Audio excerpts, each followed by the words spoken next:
बार जो शिवपाल यादव और जो अखिलेश यादव का परिवार है वो एक यूनाइटेड फ्रंट इस बार लेकर चल रहे हैं। और पिछले बार देखा गया था कि वो आपस में उनकी नहीं बन रही थी उस परिवार में। तो क्या ये जो यूनिटी का फैक्टर है ये भी क्या काम करेगा या कितना काम करता हुआ आपको एक्चुअली नजर आ रहा है तीसरे चरण में? इसके बारे में समझना चाहती हूँ राशिद आप। नीलू जी, इसके बारे में तो जो नेताजी कहे जाते हैं मुलायम सिंह, उन्होंने पहले ही आशंका जता दी थी, कई बार जता चुके थे कि अगर शिवपाल जी अलग चले गए या नाराज हो गए, चूंकि नाराजगी अक्सर होती रहती थी, तो उसकी नाराजगी का खामियाजा तो इतना भुगतना पड़ा कि जो यादव लोग थे, जो बिल्कुल डोमिनेट थे समाजवादी पार्टी से, 2017 में भी और 2019 में भी वो लोग बढ़ गए थे। तो वो तो पहले से ही खतरा जताया जाता था, क्योंकि उस वाले रीजन में शिवपाल यादव चूंकि बहुत जबरदस्त, उनके पास कई सारे ऐसे जो है उनके पास महकमे थे, पोर्टफोलियोज थे, कि उनके साथ जो संगठन के लोग थे वो बहुत ज्यादा जुड़े हुए थे और बहुत टाइम से वो मुलायम सिंह जी का काम भी बराबर देखते रहते थे, उनके साथ साथ शाना बशाना इनके कंधे से कंधा मिलाकर रहते थे। तो उनके जाने से भी उस वाली रीजन में खास करके, मैं और कहीं बात नहीं कहूंगा कि वेस्ट यूपी के अंदर नुकसान हो गया या कुछ और हो गया, लेकिन उस रीजन में जिसको गढ़ कहा जाता है, उसी की वजह तो रही है कि 49 सीटें जो है बुंदेलखंड में इनको मिला करके भारतीय जनता पार्टी को चली गई। अदरवाइज 28% वोट होने के बावजूद भी 26 सीटें निकल आई थी अखिलेश की। तो वो तो एक फैक्टर रहा। और दूसरी बात, घर की लड़ाई रही, वो जो लड़ाइयां निकलकर जब सड़क पर आ गई और मंच के माध्यम से पूरे लोगों ने देखा, तो वहां यादव लोग भी नाराज हुए और ऊपर से फिर मोदी जी का जलवा था। कई सारी चीजें हर एक इलेक्शन के अंदर जुड़ जाती हैं मैम। तो इसका जवाब तो यह है, लेकिन अगर आपकी इजाजत हो तो साथ में मैं एक दो बात और जोड़ दूं, अभी अगर आपके पास समय हो। नहीं, बोलिए बोलिए बोलिए, खूब समय मैम है आज। हाँ, मैं बताऊं मैम, बात ऐसी है, मैं हालांकि इस बात पे देखिए मैं उंगली नहीं उठा सकता, मेरे सीनियर्स ने एक जमाना गुजार दिया, लेकिन मैं आपको बता दूं, उत्तर प्रदेश के अंदर 2017 में जब भारतीय जनता पार्टी आई, आप ये बताइए 2017 से पहले 2012 में, 7 में या उससे पहले भारतीय जनता पार्टी का कितना प्रतिशत वोट था उत्तर प्रदेश में? शायद किसी को अंदाजा नहीं हो पाएगा। होता यूं है कि इस प्रतिशत से कुछ नहीं होता। 24% अगर सिर्फ और सिर्फ 29% पे मनमोहन सिंह जी सरकार बना लेते हैं, लेकिन भारतीय जनता पार्टी का बराबर 20-22 साल से 22 से 24% केंद्र में वोट प्रतिशत रहता है। 5% वोट बदलता है तो वो उनकी सरकार आ जाती है, मनमोहन सिंह जी की। और फिर 5% अगर बढ़ जाता है तो 34 पे फिर दोबारा से नरेंद्र मोदी जी आ जाते हैं। अब आपको मैं वोट प्रतिशत की एक बात और बता दूं मैम, बहुत अजीब लगेगी आपको, कि देखिए बंगाल के अंदर 30% मुस्लिम है और रेस्ट ऑफ द मुस्लिम जो 70% बचता है, उसमें भारतीय जनता पार्टी 55%, यानी कि 70% वोट को अगर आप 100 में तब्दील करें तो उसका 55% जो है ना वो भारतीय जनता पार्टी ले गई।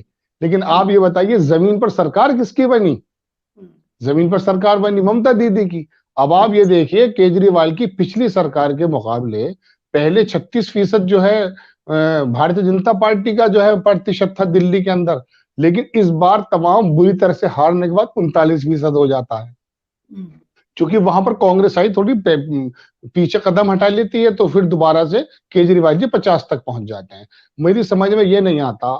मैं यकीन मानिएगा, आप प्लीज इस बात को माइंड भी मत कीजिएगा, मैं सबसे पहले सॉरी बोल देता हूँ कि मैं ये देखता हूँ पिछले 2-3 दिनों से, जैसे एक अगला चरण आता है, हमारे पत्रकारों की तमाम सलाहियतें इस बात में लग जाती हैं, साहब 2017 में तो ये था, साहब 2012 में तो ये था, ये सब चीज गूगल पे मौजूद है, कोई भी पता कर लेगा। अभी एक बहुत बड़े एंकर इटावा में कल या शायद परसों बैठे हुए लोकल के पत्रकारों से बात कर रहे थे खड़े होकर के, उन्होंने तमाम बातें की। पता क्या हुआ, सारे के सारे पत्रकार इतने पुराने हो गए, वो इटावा सदर सीट पर बातें किए जा रहे हैं। हम बात करना चाहते हैं सदर से, सादाबाद से लेके कानपुर देहात तक। इसके अंदर आलू बेल्ट की 29 सीटें 28 सीटें लगभग लगती हों या बाकी कानपुर की लगती हों, और जितने भी हमारे बुद्धिजीवी हैं कानपुर के अंदर भारतीय जनता पार्टी को थोड़ा सा एज देते हैं। लेकिन होता क्या है, वो रैली अखिलेश की आंखें खोल कर रख दे देती है। इतनी जबरदस्त रैली अखिलेश ने की है। अब अगर रैलियों से मापदंड होता तो मैं आपको बता दूं, इस समय भारतीय जनता पार्टी को छोड़ करके अगर प्रियंका गांधी जी भी कर रही हैं तो उनके यहां भी भीड़ है। असदुद्दीन ओवैसी अगर वेस्ट में करके जाते हैं तो वहां पर भी भीड़ है ना। आप प्रतिशत से अंदाजा करेंगे कि पिछली बार इतना था, इस बार इतना था। एक मिसाल है देसी, उसको कहते हैं ऊंट किस कर्मठ बैठता है। ऊंट को जब बैठने का कोई देखा होगा जीवन में सभी लोगों ने, ऊंट का लास्ट मोमेंट तक ये नहीं पता चलता कि वो वाकई किस कर्मठ बैठेगा। उसके बैठने का चूंकि इतना लंबा चौड़ा जानवर है वो।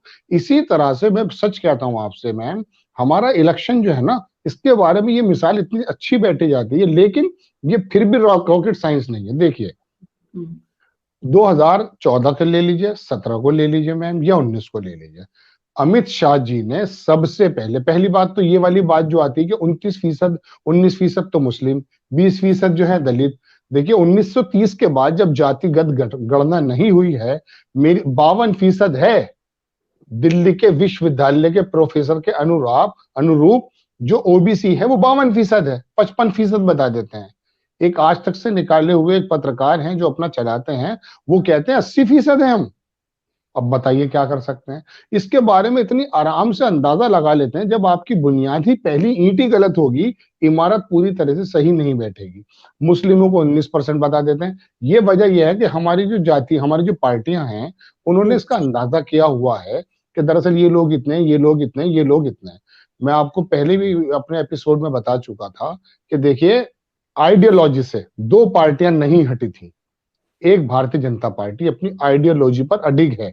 स्वामी प्रसाद आए या ना आए, वो अपनी आइडियोलॉजी से नहीं हटे आज तक भी। इसी वजह से उनका जो वोट है ना, 20% से नीचे नहीं होता था।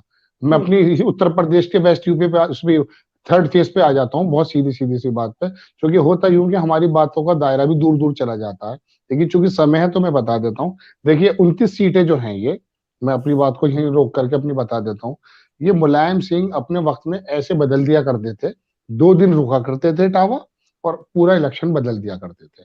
और उस जमाने में पुराने लोगों की बातों में इतनी जान होती थी कि वो जिधर को भी कह दिया करते थे, उधर वोट भी पड़ जाया करता था। आज जमाना बदल चुका है।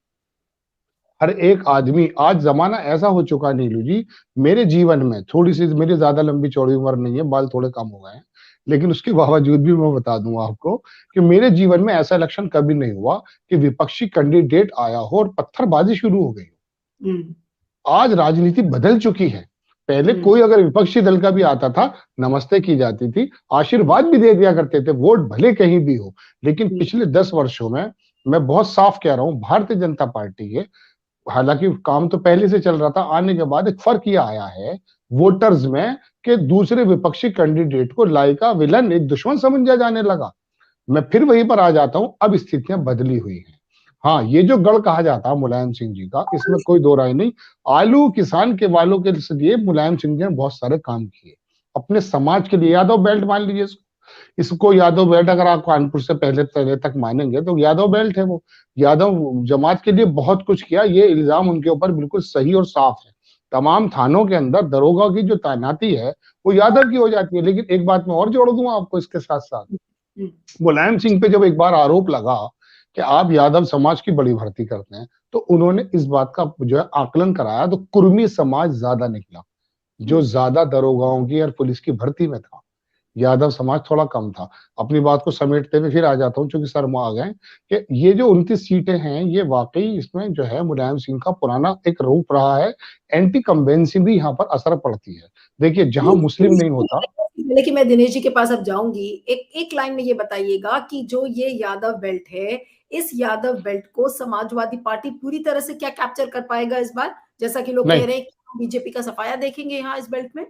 एल आर लोधे राजपूत जो हैं वो यहाँ मौजूद है, शाक के भी मौजूद हैं। ये दोनों वर्ग बिल्कुल संशय है कि वो समाजवादी पार्टी को इतने में नहीं जाएंगे जिसका अंदाजा किया जा रहा है। इसके बाद एक बात और जोड़ देता हूँ आपको, बिल्कुल आपको अजीब और गरीब बात लगेगी। एक नई बात और निकल कर आई है, लाभार्थी वर्ग में जो हमारे बहुजन समाज का वोट था, उनको ये सबको मालूम है कि बहन जी शायद संभव चीफ मिनिस्टर नहीं बन पा रही।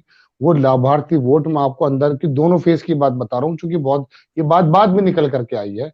वो लाभार्थी वोट का बड़ा हिस्सा भारतीय जनता पार्टी को गया है दोनों फेज में, भले कितना शोर मचता रहे। Okay, okay. अब यही ये चुनाव इस पर यहाँ का तय होगा कि जो दावे वो कर रहे हैं, दोनों दावे कर रहे हैं कि जो शाक्य और बघेल और इस तरह के छोटे और ओबीसी समूह है, अगर इसमें सपा का दावा सही है कि ये लोग उसके साथ आए हैं, तो साथ माने अगर 50-52% भी आते हैं तो यहाँ सपा जीतेगी। और अगर उनका दावा फेक है और बीजेपी अपनी इस समर्थन को बनाए हुए है, तो यहाँ बीजेपी जीतेगी। चुनाव इस तरह का है। और मैं आगे बढ़ता हूँ। नमस्कार आप सब लोगों को, जो भी पैनल पर है। फिर अगली बार मैं अपनी बात लेके आप पे हाजिर होऊंगा। नमस्कार। जो हम समझ रहे थे उस तरह का उसका ऑन ग्राउंड परफॉर्मेंस नहीं है, या उस तरह का परसेप्शन नहीं। जी जी जी जी, मैंने शीतल जी को देख लिया। शीतल जी आ गए हैं, तो शीतल जी को पहले सुन ले, फिर उसके बाद आप चर्चा जरूर जरूर बिल्कुल बिल्कुल। मैं एटा विधानसभा के ही राजौर नाम के गांव में आ गया हूँ, रिजोर। और मैं जिस पर्पज से आपसे पिछली बार कह रहा था कि मुझे ये पता करना है कि जो शाक्य समाज है उसकी इस चुनाव में क्या धारणा चल रही है, क्योंकि वो ये डिसाइड करेगा कि चुनाव कहाँ जाने वाला है। मैं जहाँ हूँ यहाँ शाक्य बिरादरी के काफी लोग हैं, ज्यादा उन्हीं बिरादरी के हैं। तो मैं इनसे बात करता हूँ, जरा कैमरा करीब रखिएगा जिससे आवाज है। आपका शुभ नाम बताइएगा। मेरा नाम साक्षी है। आप बताइए। और महेश चंद। आप? अरविंद साग। अच्छा, आप बताइए कि आप यहाँ इस चुनाव में आप लोग परिवर्तन के लिए वोट दे रहे हैं या जो चीज थी उसी को कायम रखने? हमें परिवर्तन चाहिए ही नहीं। परिवर्तन आपको नहीं चाहिए? वही ठीक था जो पहले था उसी को आप वोट दे रहे हैं? शांति दे दिया। शांति व्यवस्था के लिए वोट डाला है हमने। हाँ। और हमारे यहाँ शांति व्यवस्था है। हाँ, हम इसी को चाहते हैं, इसी को चाहते हैं। देखिए, ये बहुत महत्वपूर्ण है कि इस चीज को जैसे है वैसे समझा जाए, उन्हीं के जरिए समझा जाए। आप? हाँ जी, आपकी बीजेपी को ही दिया। यहाँ जितने लोग हैं, जिन लोगों ने बीजेपी के सब। देखिए, ये इस चुनाव की असलियत तय करेगा, क्योंकि कंफ्यूजन ये था कि जो पिछड़ी जातियों के दूसरे समूह है जिनकी संख्या किसी का भी पलड़ा झुका सकती है या गिरा सकती है, तो उसका एक सबूत यहाँ से मिल गया है। अब मैं और ये तो एटा विधानसभा कंप्लीट हुई, अब इसके बाद जसराना और दूसरी विधानसभाओं में जाऊंगा और फिर आपको पता चलेगा कि वहां क्या हो रहा है। नमस्कार। थैंक यू शीतल जी। और हमारी सत्य हिंदी पर लगातार ये कवरेज जारी है। हमारे सारे मेहमान भी हमारे साथ मौजूद है, लेकिन इसके पहले की अब एक फ्रेश चर्चा फिर से अगले 1 घंटे की मैं शुरू करूं। राशिद जी, मैं आपके पास भी आऊंगी और रविकांत जी के पास भी आऊंगी, कुछ और मेहमान भी हमारे साथ जुड़ेंगे। लेकिन इस समय की आपको ताजा हालात बता दूं, जो डिस्ट्रिक्ट वाइज एक पोलिंग परसेंटेज हमारे सामने आया है, जो 9 बजे तक का फिगर है। कानपुर में 5.89% वोटर टर्नआउट रहा है, कासगंज में 9.42, फर्रुखाबाद 9.61, महोबा 8.02, फिरोजाबाद 9.79, ईटा में 11.6% और मैनपुरी में 11.03% वोटर टर्नआउट रहा है। तो जाहिर सी बात है कि ये जो वोटर टर्नआउट अभी आया है ये धीरे धीरे बढ़ेगा। और हमारे साथ इस समय हमारे वरिष्ठ पत्रकार अमिताभ जी, प्रोफेसर रविकांत, राशिद जहीर हमारे साथ मौजूद है। अभी थोड़ी देर में हमारे साथ राजेश बादल जी, बीजेपी के अश्विनी शाही जी, ये भी जुड़ेंगे और हम इस चर्चा को जारी रखेंगे। मैं राशिद जहीर के पास आना चाहती हूँ, अपना हाथ उठा रहे थे जी। राशिद, बोलिए, क्या कहना है आपका? आप अनम्यूट कर ले अपने आप को, आपकी आवाज नहीं आ रही है जी। मैम, मैं ये कहना चाहता था कि अभी थोड़ी देर पहले ही जब शीतल जी वहां नहीं पहुंचे थे तो मैंने आपसे ये कहा था कि ये मेरी समझ में नहीं आता, हालांकि जाना चाहिए सड़क पर, लेकिन मैं आपको सच बताता हूँ, मैं घर पर बैठ करके अंदाजा लगा लेता हूँ। मैंने आपसे कहा था LR, लोधे राजपूत और शाक्य। देखिए, शाक्य के बाद लगभग 2 दर्जन या 3 दर्जन लोग थे। उन्होंने सिर्फ एक आदमी से पूछा कि कहाँ जा रहे हैं, परिवर्तन चाहते हैं? उन्होंने पीछे वाले एक बड़े में कह रहे हमें नहीं चाहिए परिवर्तन। यही बात मैं पहले से ही आपसे कह रहा हूँ और मैं फिर बता दूं आपको, रविकांत सर मेरे सामने बैठे हैं, मैं इनसे तजुर्बे में भी छोटा, उम्र में भी छोटा, लेकिन मैं पर्सनली आपको 4 स्क्रीनशॉट जरूर भेजूंगा। अमिताभ सर को मैं थोड़ा सा कहना चाहता हूँ कि मैं जब भी कभी किसी इलेक्शन के बारे में 1 महीने पहले थोड़ा सा फेसबुक पे लिख दिया करता था कि मुलायम सिंह खुद नहीं जानते कि वो फुल बहुमत में क्यों आ रहे हैं, और 1 महीने के बाद वो जो था हुआ, और वो मेरे पास फेसबुक पे मौजूद है। जब अरविंद केजरीवाल जी ने सरकार बनाई और पूरा हिंदुस्तान अन्ना की टोपी लगा के घूम रहा था, तो उन्होंने, सब लोग कहते थे 100 सीट आएंगी। हमारे उत्तर प्रदेश के मेरठ के एक बहुत बड़े सर्जन डॉक्टर सुभाष यादव, वो मुझसे बोले मैं डॉक्टरी छोड़ करके आम आदमी पार्टी में जा रहा हूँ। टोपी मैंने भी लगाई थी, देखिए। मैं हूं अन्ना। टोपी मैंने भी लगाई थी, मैं टोपी लगा लेता हूँ। तो कहने का मतलब टोपी इसलिए भी लगा लेता हूँ, मेरा सर छुप जाता है। तो बहरहाल तो मैं आपको बता दूं, मैंने लिखा कि ये अरविंद केजरीवाल कुछ भी नहीं करेंगे, इनको पूरे भारत में 2 या 4 सीटें मिलेंगी और ये प्रधानमंत्री नरेंद्र मोदी को बनाते हैं।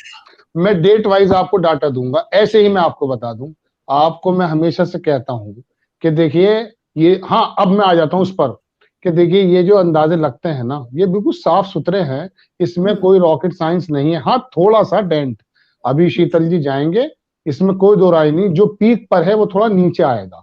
उनचास सीट जैसे कि बताते हैं, देखिए 15 से 20% जो है वहां पर यादव है और 11-12% के करीब वहां मुस्लिम है। महान दल का अंतर्गत जो आती है वो 14% के करीब वोट आता है। 5 से 6% वोट अखिलेश यादव कुछ वोटों को बांट देंगे। कुछ उनके जो कैंडिडेट हैं, जैसा भी हमारे सर ने कहा, चले गए वो, वहां पर जो वो जिम ट्रेनर लड़ रही हैं, उनका 1.5 लाख वोट है, 1,30,000, और 20,000 वहां मुस्लिम है, उनके हस्बैंड जो है वो लोध हैं, तो वहां लोध मिल जाएगा। ऐसे ही करहल पर जब 1,20,000 यादव हैं और 30,000 मुसलमान हैं, तो ऊपर से अखिलेश यादव की जगह कोई भी होता वो भी जीत जाता। अखिलेश यादव तो खैर चीफ मिनिस्टरशिप के लिए लड़ रहे हैं। तो कहने का मेरा मतलब है ये इतना आसान है। हाँ इतना जरूर है कि थोड़ा सा डेंट भारतीय जनता पार्टी को लग रहा है। ऐसा कुछ नहीं है कि ये समझ लें कि ये मुलायम सिंह का गढ़ है, वो जमाने लद गए जब नवाब साहब फाख्ता उड़ाया करते थे। अब जो है हर आदमी अलग अलग चीज सोचता है। मैं एक बात और कहना चाहता हूं, मैंने पिछली बार भी कही थी आपसे, रविकांत सर जी मुझे शायद इस बात को मुझे माने कि मैं आपको बता दूं, लाभार्थी जाट भी है, लाभार्थी मुस्लिम भी है, और 5 लोग मौजूद हैं इंक्लूडिंग मी। आपको मालूम होगा राशन की दुकानों पे इतनी लंबी भीड़ अपने जीवन में आपने कभी 30-35 साल पहले तो देखी हो, अभी फिलहाल हम नहीं देखते थे, लेकिन इन 5 सालों में, इन 4 सालों में राशन की दुकानों पर इतनी भीड़ लगती है। लेकिन वो जाट लाभार्थी होने के बाद, वो मुसलमान लाभार्थी होने के बावजूद भी मनमोहन प्रधानमंत्री जी को वोट नहीं देगा। वो 5 किलो की जगह 25 किलो भी चावल कर देंगे, तो मैं आपको बता दूं वो वोट जो है कहीं और ही जाना है। लेकिन मैं आपको फिर बताना चाह रहा हूं, बहुजन समाज पार्टी का वोट, ये की फैक्टर आप 11 मार्च को देख लीजिएगा। आपको मैं बता दूं, उनको मालूम है बहुजन समाज पार्टी के लोगों को कि भाई हमारी मायावती जी नहीं आ पा रही हैं, लिहाजा 5 किलो चावल भी तो मिल रहा है। अरे ये जो हमारे योगी जी कह रहे हैं लॉ एंड ऑर्डर भी बहुत अच्छा है, ये इस तरह से बहाने ढूंढने लगते हैं लोग। अरे यार ये बड़ा अच्छा, ये बड़ा अच्छा, वो 5 किलो चावल है। एक साहब और कह रहे थे कि साहब 5 किलो चावल में कोई नहीं बिकता। देखिए मैं आपको फिर बता दूं, आप यकीन मानिए, हमारी पर कैपिटा इनकम जो बांग्लादेश से नीचे आ गई है, इसमें हो सकता है कुछ करेक्ट कर दें रविकांत सर, तो मैं आपको बता दूं वो 5 किलो पहले लाभार्थी बनाया जा रहा है नागरिक को, उसके बाद फिर उसको वोटर में तब्दील किया जा रहा है, और आने वाले वक्त में जब रोजगार खत्म हो जाएंगे, ये 5 किलो चावल ऐसे लगेंगे जैसे राम बाण। तो मैं यही बात मैं कहना चाहता हूँ। चलिए रविकांत जी, की शाही जी, अभी रविकांत जी ने बड़े अच्छे से एक्सप्लेन किया कि केवल अरिथमेटिक ही नहीं बल्कि आपको केमिस्ट्री भी चाहिए, और आपकी तारीफ भी की कि बीजेपी ये बखूबी इस बात को निभाना जानती है। लेकिन केमिस्ट्री तो आपने बना ली, लेकिन सवाल ये उठता है कि जो गणित है, क्या वो गणित आपका इस बार साथ देगा? मुझे ये बताइए, बीजेपी का साथ देगा? नीलू जी, आपके समेत सभी वरिष्ठ पैनलिस्ट को मेरा प्रणाम पहले स्वीकार करिए। आप लोग आज देखिए कितनी बढ़िया सबकी भाषा, कल से मैं देख रहा हूं कि सारे चैनलों पर सब जगह लोगों की भाषा बदल रही है, और साधुवाद है उसके लिए, क्योंकि आकलन सही हो रहा है। अब स्थितियां ये आ रही हैं नीलू जी कि ये हारना जीतना अपने जगह पे है। अब लोग ये डिस्कशन करना शुरू कर रहे हैं धीरे धीरे कि कम सीटें मिलेंगी तो भाजपा को उसका श्रेय कौन दिया जाएगा, और ज्यादा मिलेंगी तो किसको दिया जाएगा। अब इस पर डिस्कशन धीरे धीरे पैनलिस्ट हमारे मन बना रहे हैं, क्योंकि जीत तो सब लोगों ने सुनिश्चित कर दी है कि भारतीय जनता पार्टी फिर से आ रही है, चाहे वो राजनीतिक दल हो या उसमें विचारक लोग हो। ये सब लोगों ने सुनिश्चित कर दी है कि योगी आदित्यनाथ की सरकार, मोदी जी की सरकार उत्तर प्रदेश में वापस आ रही है। अब उसमें अभी मैं देर से जुड़ा तो राशिद जी का वो मैं सुन रहा था कि पहले लाभार्थी बनाओ फिर उसको वोटर बनाओ। राशिद जी, आपसे ही शुरू करता हूं, इसलिए कि देखिए 100 साल के अंदर ये ऐसी कोई बीमारी नहीं आई थी कि जिसको पूरा देश नहीं पूरा विश्व जो है बहुत मजबूत तरीके से मुकाबला किया है, और उसमें आपका देश जो है किस तरीके से टूटा लेकिन बिखरा नहीं, इस चीज को भी महसूस करिए। और सरकार हमारे लोगों के सबके साथ खड़ी रही जो उस लायक थे। हमने नहीं कोरोना यहाँ किया, ये भाजपा का टीका वाले लोग आज चुनाव लड़ रहे हैं। आज जो हमने राशन दिया, चाहे जो दवाइयां दी, जो टीका लगवाया, ये सरकार जो भी थी, सरकार खड़ी रही जनता के साथ। तो हमने लाभार्थी नहीं बनाया, क्योंकि आज उनको आवश्यकता थी। आप बताइए यहाँ जितने लोग हैं, कोई भी 60-65 साल से ऊपर का नहीं है, लेकिन ये बताए कि इस 65 साल में इतनी बड़ी महामारी कब आई थी, जब सरकार यहाँ खड़ी थी। चलिए ठीक है, हम लोगों ने कल भी चर्चा की थी कि ये पहले से राशन देना चला आता था, लेकिन इस केंद्र से और राज्यों से मुफ्त में कब राशन मिला? भारतीय वैज्ञानिकों को हम लोग बार बार, देखिए सरकार तो तमगा लेती है, सेनापति जो होता है उसी को विजय का तिलक उसी को लगाया जाता है, लड़ाई सेना लड़ती है। वैज्ञानिकों ने हमारे टीका लिया, टीका समय पर आ गया, नहीं तो आज अगर टीका खरीदना पड़ता किसी देश से तो पता नहीं हमारे यहाँ कितनी टीका लगता। अपने देश में बनाने के बावजूद आज हमको इतना विरोध झेलना पड़ा कि ये भाजपा का टीका है, और राहुल गांधी कहते थे कब तक लगाओगे, ये सब चीजें हुई। तो इसका नहीं है कि हम लाभार्थी बना रहे हैं। जी नीलू जी, मैं आ रहा हूँ, बस नीलू जी मैं चुनाव पे ही आ रहा हूँ। नहीं, मैं ये कह रही हूँ कि क्या आप इस बात को नहीं मानते कि लोगों के मन में बीजेपी के प्रति गुस्सा भी है? एंटी इनकम्बेंसी की फैक्टर की जब बात कर रहे हैं, रविकांत जी भी अभी कह रहे थे कि देखिए सबकी रैली में ही भीड़ जा रही है, चाहे वो प्रियंका गांधी हो, चाहे अखिलेश यादव की रैली हो, या कोई भी और नेता की रैली हो, तो कहीं ना कहीं ये इस बात को कि कोई ना कोई नीलू जी देखिए, होगी जिसकी वजह से आज ये तो बीजेपी के ये तो ध्रुव सत्य है, इसमें कहीं कुछ कहने की बात नहीं। जो 5 साल सरकार चला लेता है उसके खिलाफ कुछ लोग जरूर होते हैं। सभी लोगों को संतुष्ट करना उन सरकारों का काम नहीं है कि सरकार या अपने परिवार में लोग संतुष्ट नहीं होते हैं तो 5 साल चली हुई सरकार से जरूर कुछ ना कुछ लोग नाखुश होंगे। लेकिन भारतीय जनता पार्टी या सपा या बसपा या कांग्रेस जो भीड़ इकट्ठा कर रही है, इतिहास गवाह है कि भीड़ जो है वोटों में तब्दील नहीं होता है। ये इतिहास गवाह है, चाहे कोई भी दल हो। मैं ये कहता हूं कि अगर आपकी भीड़ में 1 लाख लोग आते हैं और मेरी भीड़ में 70,000 आते हैं तो आप जो है हो सकता है 20,000 वोट पाइएगा और हम 40,000 पा जाएंगे। ना हम 70 पाएंगे ना आप 1 लाख पाएंगी। तो ये तो इतिहास गवाह है, इसमें कुछ कहने वाली कोई बात नहीं है। भीड़ पर नहीं जाना चाहिए, लेकिन आज उसका देखिए जो सिनेरियो चल रहा है, हम करहल इटावा से ही शुरू कर देते हैं। जो अखिलेश यादव ये कहते थे, उस दिन उन्होंने बयान दिया था मीडिया के सामने कि अब मैं प्रमाण पत्र लेने ही आऊंगा, लेकिन क्या कमजोरी आ गई कि उनको अपने पिताजी, जो बीमार पिताजी हैं, जो नाम भूल गए उनका, और चाचा को हत्थे पर बिठाना पड़ गया कुनबे को एक दिखाने के लिए। न तेज प्रताप यादव दिख रहे हैं कहीं, न धर्मेंद्र यादव दिख रहे हैं कहीं, न अक्षय दिख रहे हैं कहीं। इस तरीके से आज तक ये परिवार चुनाव नहीं लड़ा था, और ये एक डर है जिसमें हमारे भाजपा प्रत्याशी के ऊपर अटैक कराया गया। ये डर है और दहशत है, जनता इसको भी नहीं भूलेगी। दूसरी तरफ शाक्य समाज, जिसको भारतीय जनता पार्टी ने राज्यसभा पहुंचाया, उसके ऊपर भी अटैक होता है। ये क्यों होता है? शाक्य समाज की, चूंकि रविकांत जी ने कहा कि शाक्य समाज हो सकता है न हो भाजपा के साथ हो, लेकिन मैं बताऊं उसका कारण ये भी है कि शाक्य समाज की एक प्रत्याशी जिसको राज्यसभा हमने पहुंचाया, उसके ऊपर भी हमला होता है। उसके इर्द गिर्द जसवंत नगर में शिवपाल जी चुनाव लड़ रहे हैं।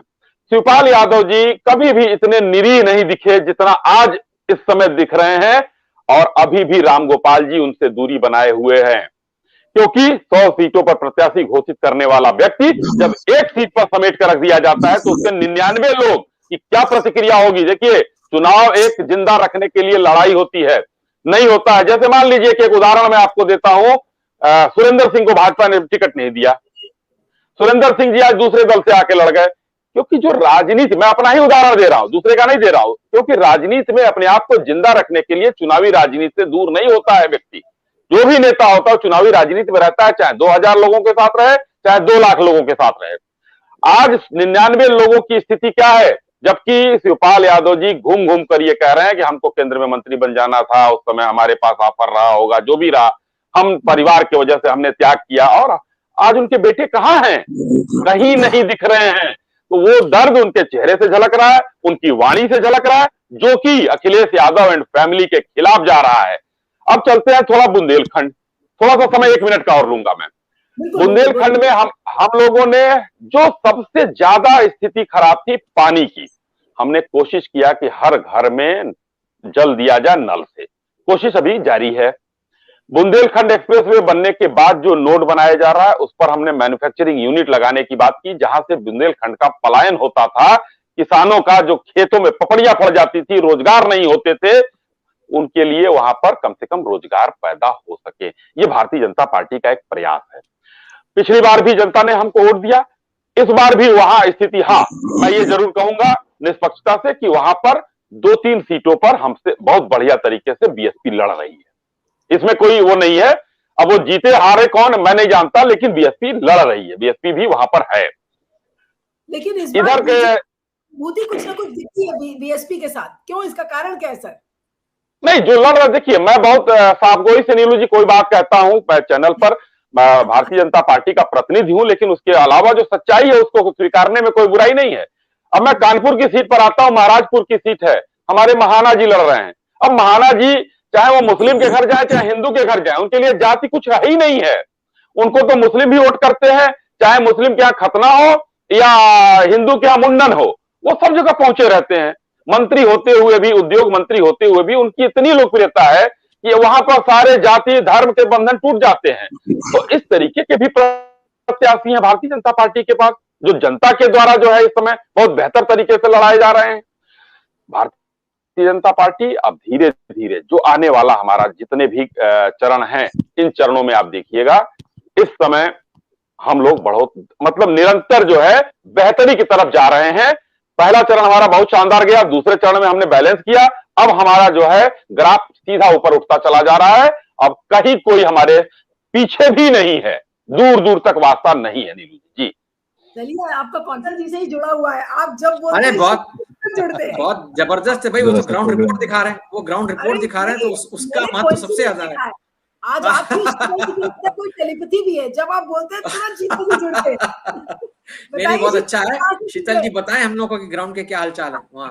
बोलिए सर, शीतल जी बोलिए, कहाँ से जुड़ रहे हैं? देखिए, ग्राउंड के हालचाल ये है कि महंगाई कोई मुद्दा नहीं है, जानवर खेत खाते हैं ये कोई मुद्दा नहीं है, पेट्रोल के दाम कोई मुद्दा नहीं है, बेरोजगारी कोई मुद्दा नहीं है, जाति मुद्दा है। एकदम जाति में कसा हुआ है पूरा चुनाव, और उसका संतुलन जहां जो जैसा कर लेगा उस हिसाब से जीतेगा हारेगा। गांव दर गांव मैंने करीब 11-12 गांव अभी विजिट किए, और सिर्फ ये जानने के लिए कि किसी जाति में क्या 1% भी कोई टूट है, तो मेरे पास 50 सैंपल हैं और 50 में से एक भी टूट नहीं है। यादव है, साइकिल चल रही है, लोधी राजपूत है, पुल पे लगा हुआ है, मौर्य और बघेल ये सब बैलेंस करते हैं। ज्यादातर जो अभी मुझे मिले हैं, क्योंकि इस क्षेत्र में पहले से भाजपा जीती है, उनमें मैंने पाया कि वो भाजपा को वोट दे रहे। तो बिल्कुल किसी प्रसंग पर जब आप किसी यादव से बात करेंगे तो ढेर सारी उन समस्याओं पर वो व्याख्या कर देगा जो हम लोग भी करते रहते हैं चैनलों पर। जब आप किसी दूसरे से मिलेंगे तो लोध राजपूत आपको बताएगा कि लैंड ऑर्डर की वजह कितनी खराब थी और अब कितनी अच्छी हो गई है, और कितनी देश में तरक्की हो रही है, सड़क बन रही है।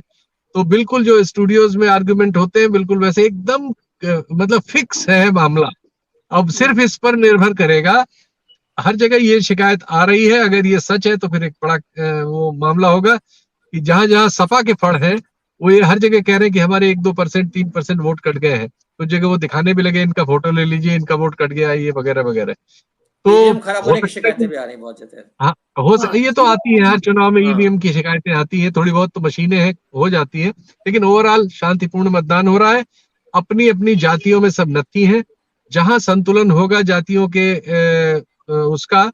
और यहाँ पर एक चीज मैं पूरब से इतर पा रहा हूँ, पूर्वी उत्तर प्रदेश में जब मैं घूमा था वहां मैंने पाया था कि अगड़ा है, लेकिन यहाँ ये बिल्कुल स्वीकार करना पड़ेगा कि ऐसा बिल्कुल नहीं है। यहाँ की 2 सबसे प्रमुख जातियां हैं, लोधी राजपूत और यादव, और दोनों में बहुत कट्टर मुकाबला है।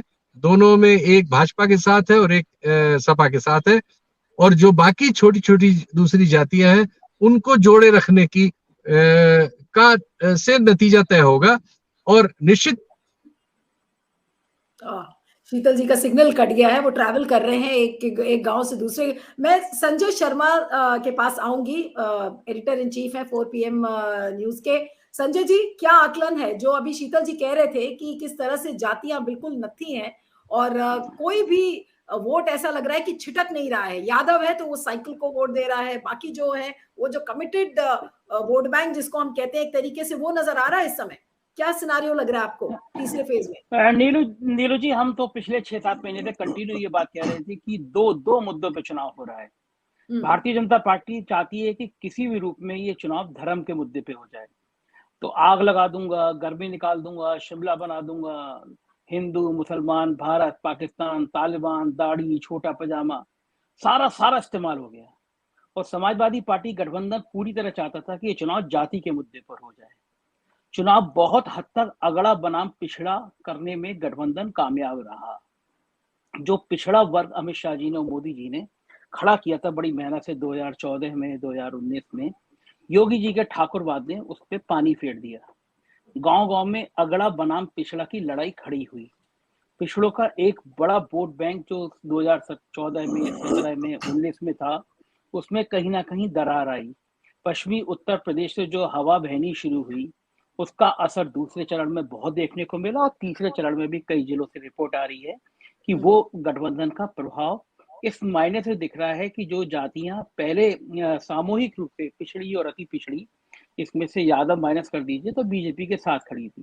तो यादवों में भी 2-3-4% वोट इसलिए चला गया था क्योंकि यादव परिवार में झगड़ा था और शिवपाल यादव अलग थे और बहुत आक्रामक थे, नेताजी खामोश थे, तो यादव भी 3-4% वोट टूट के गया था।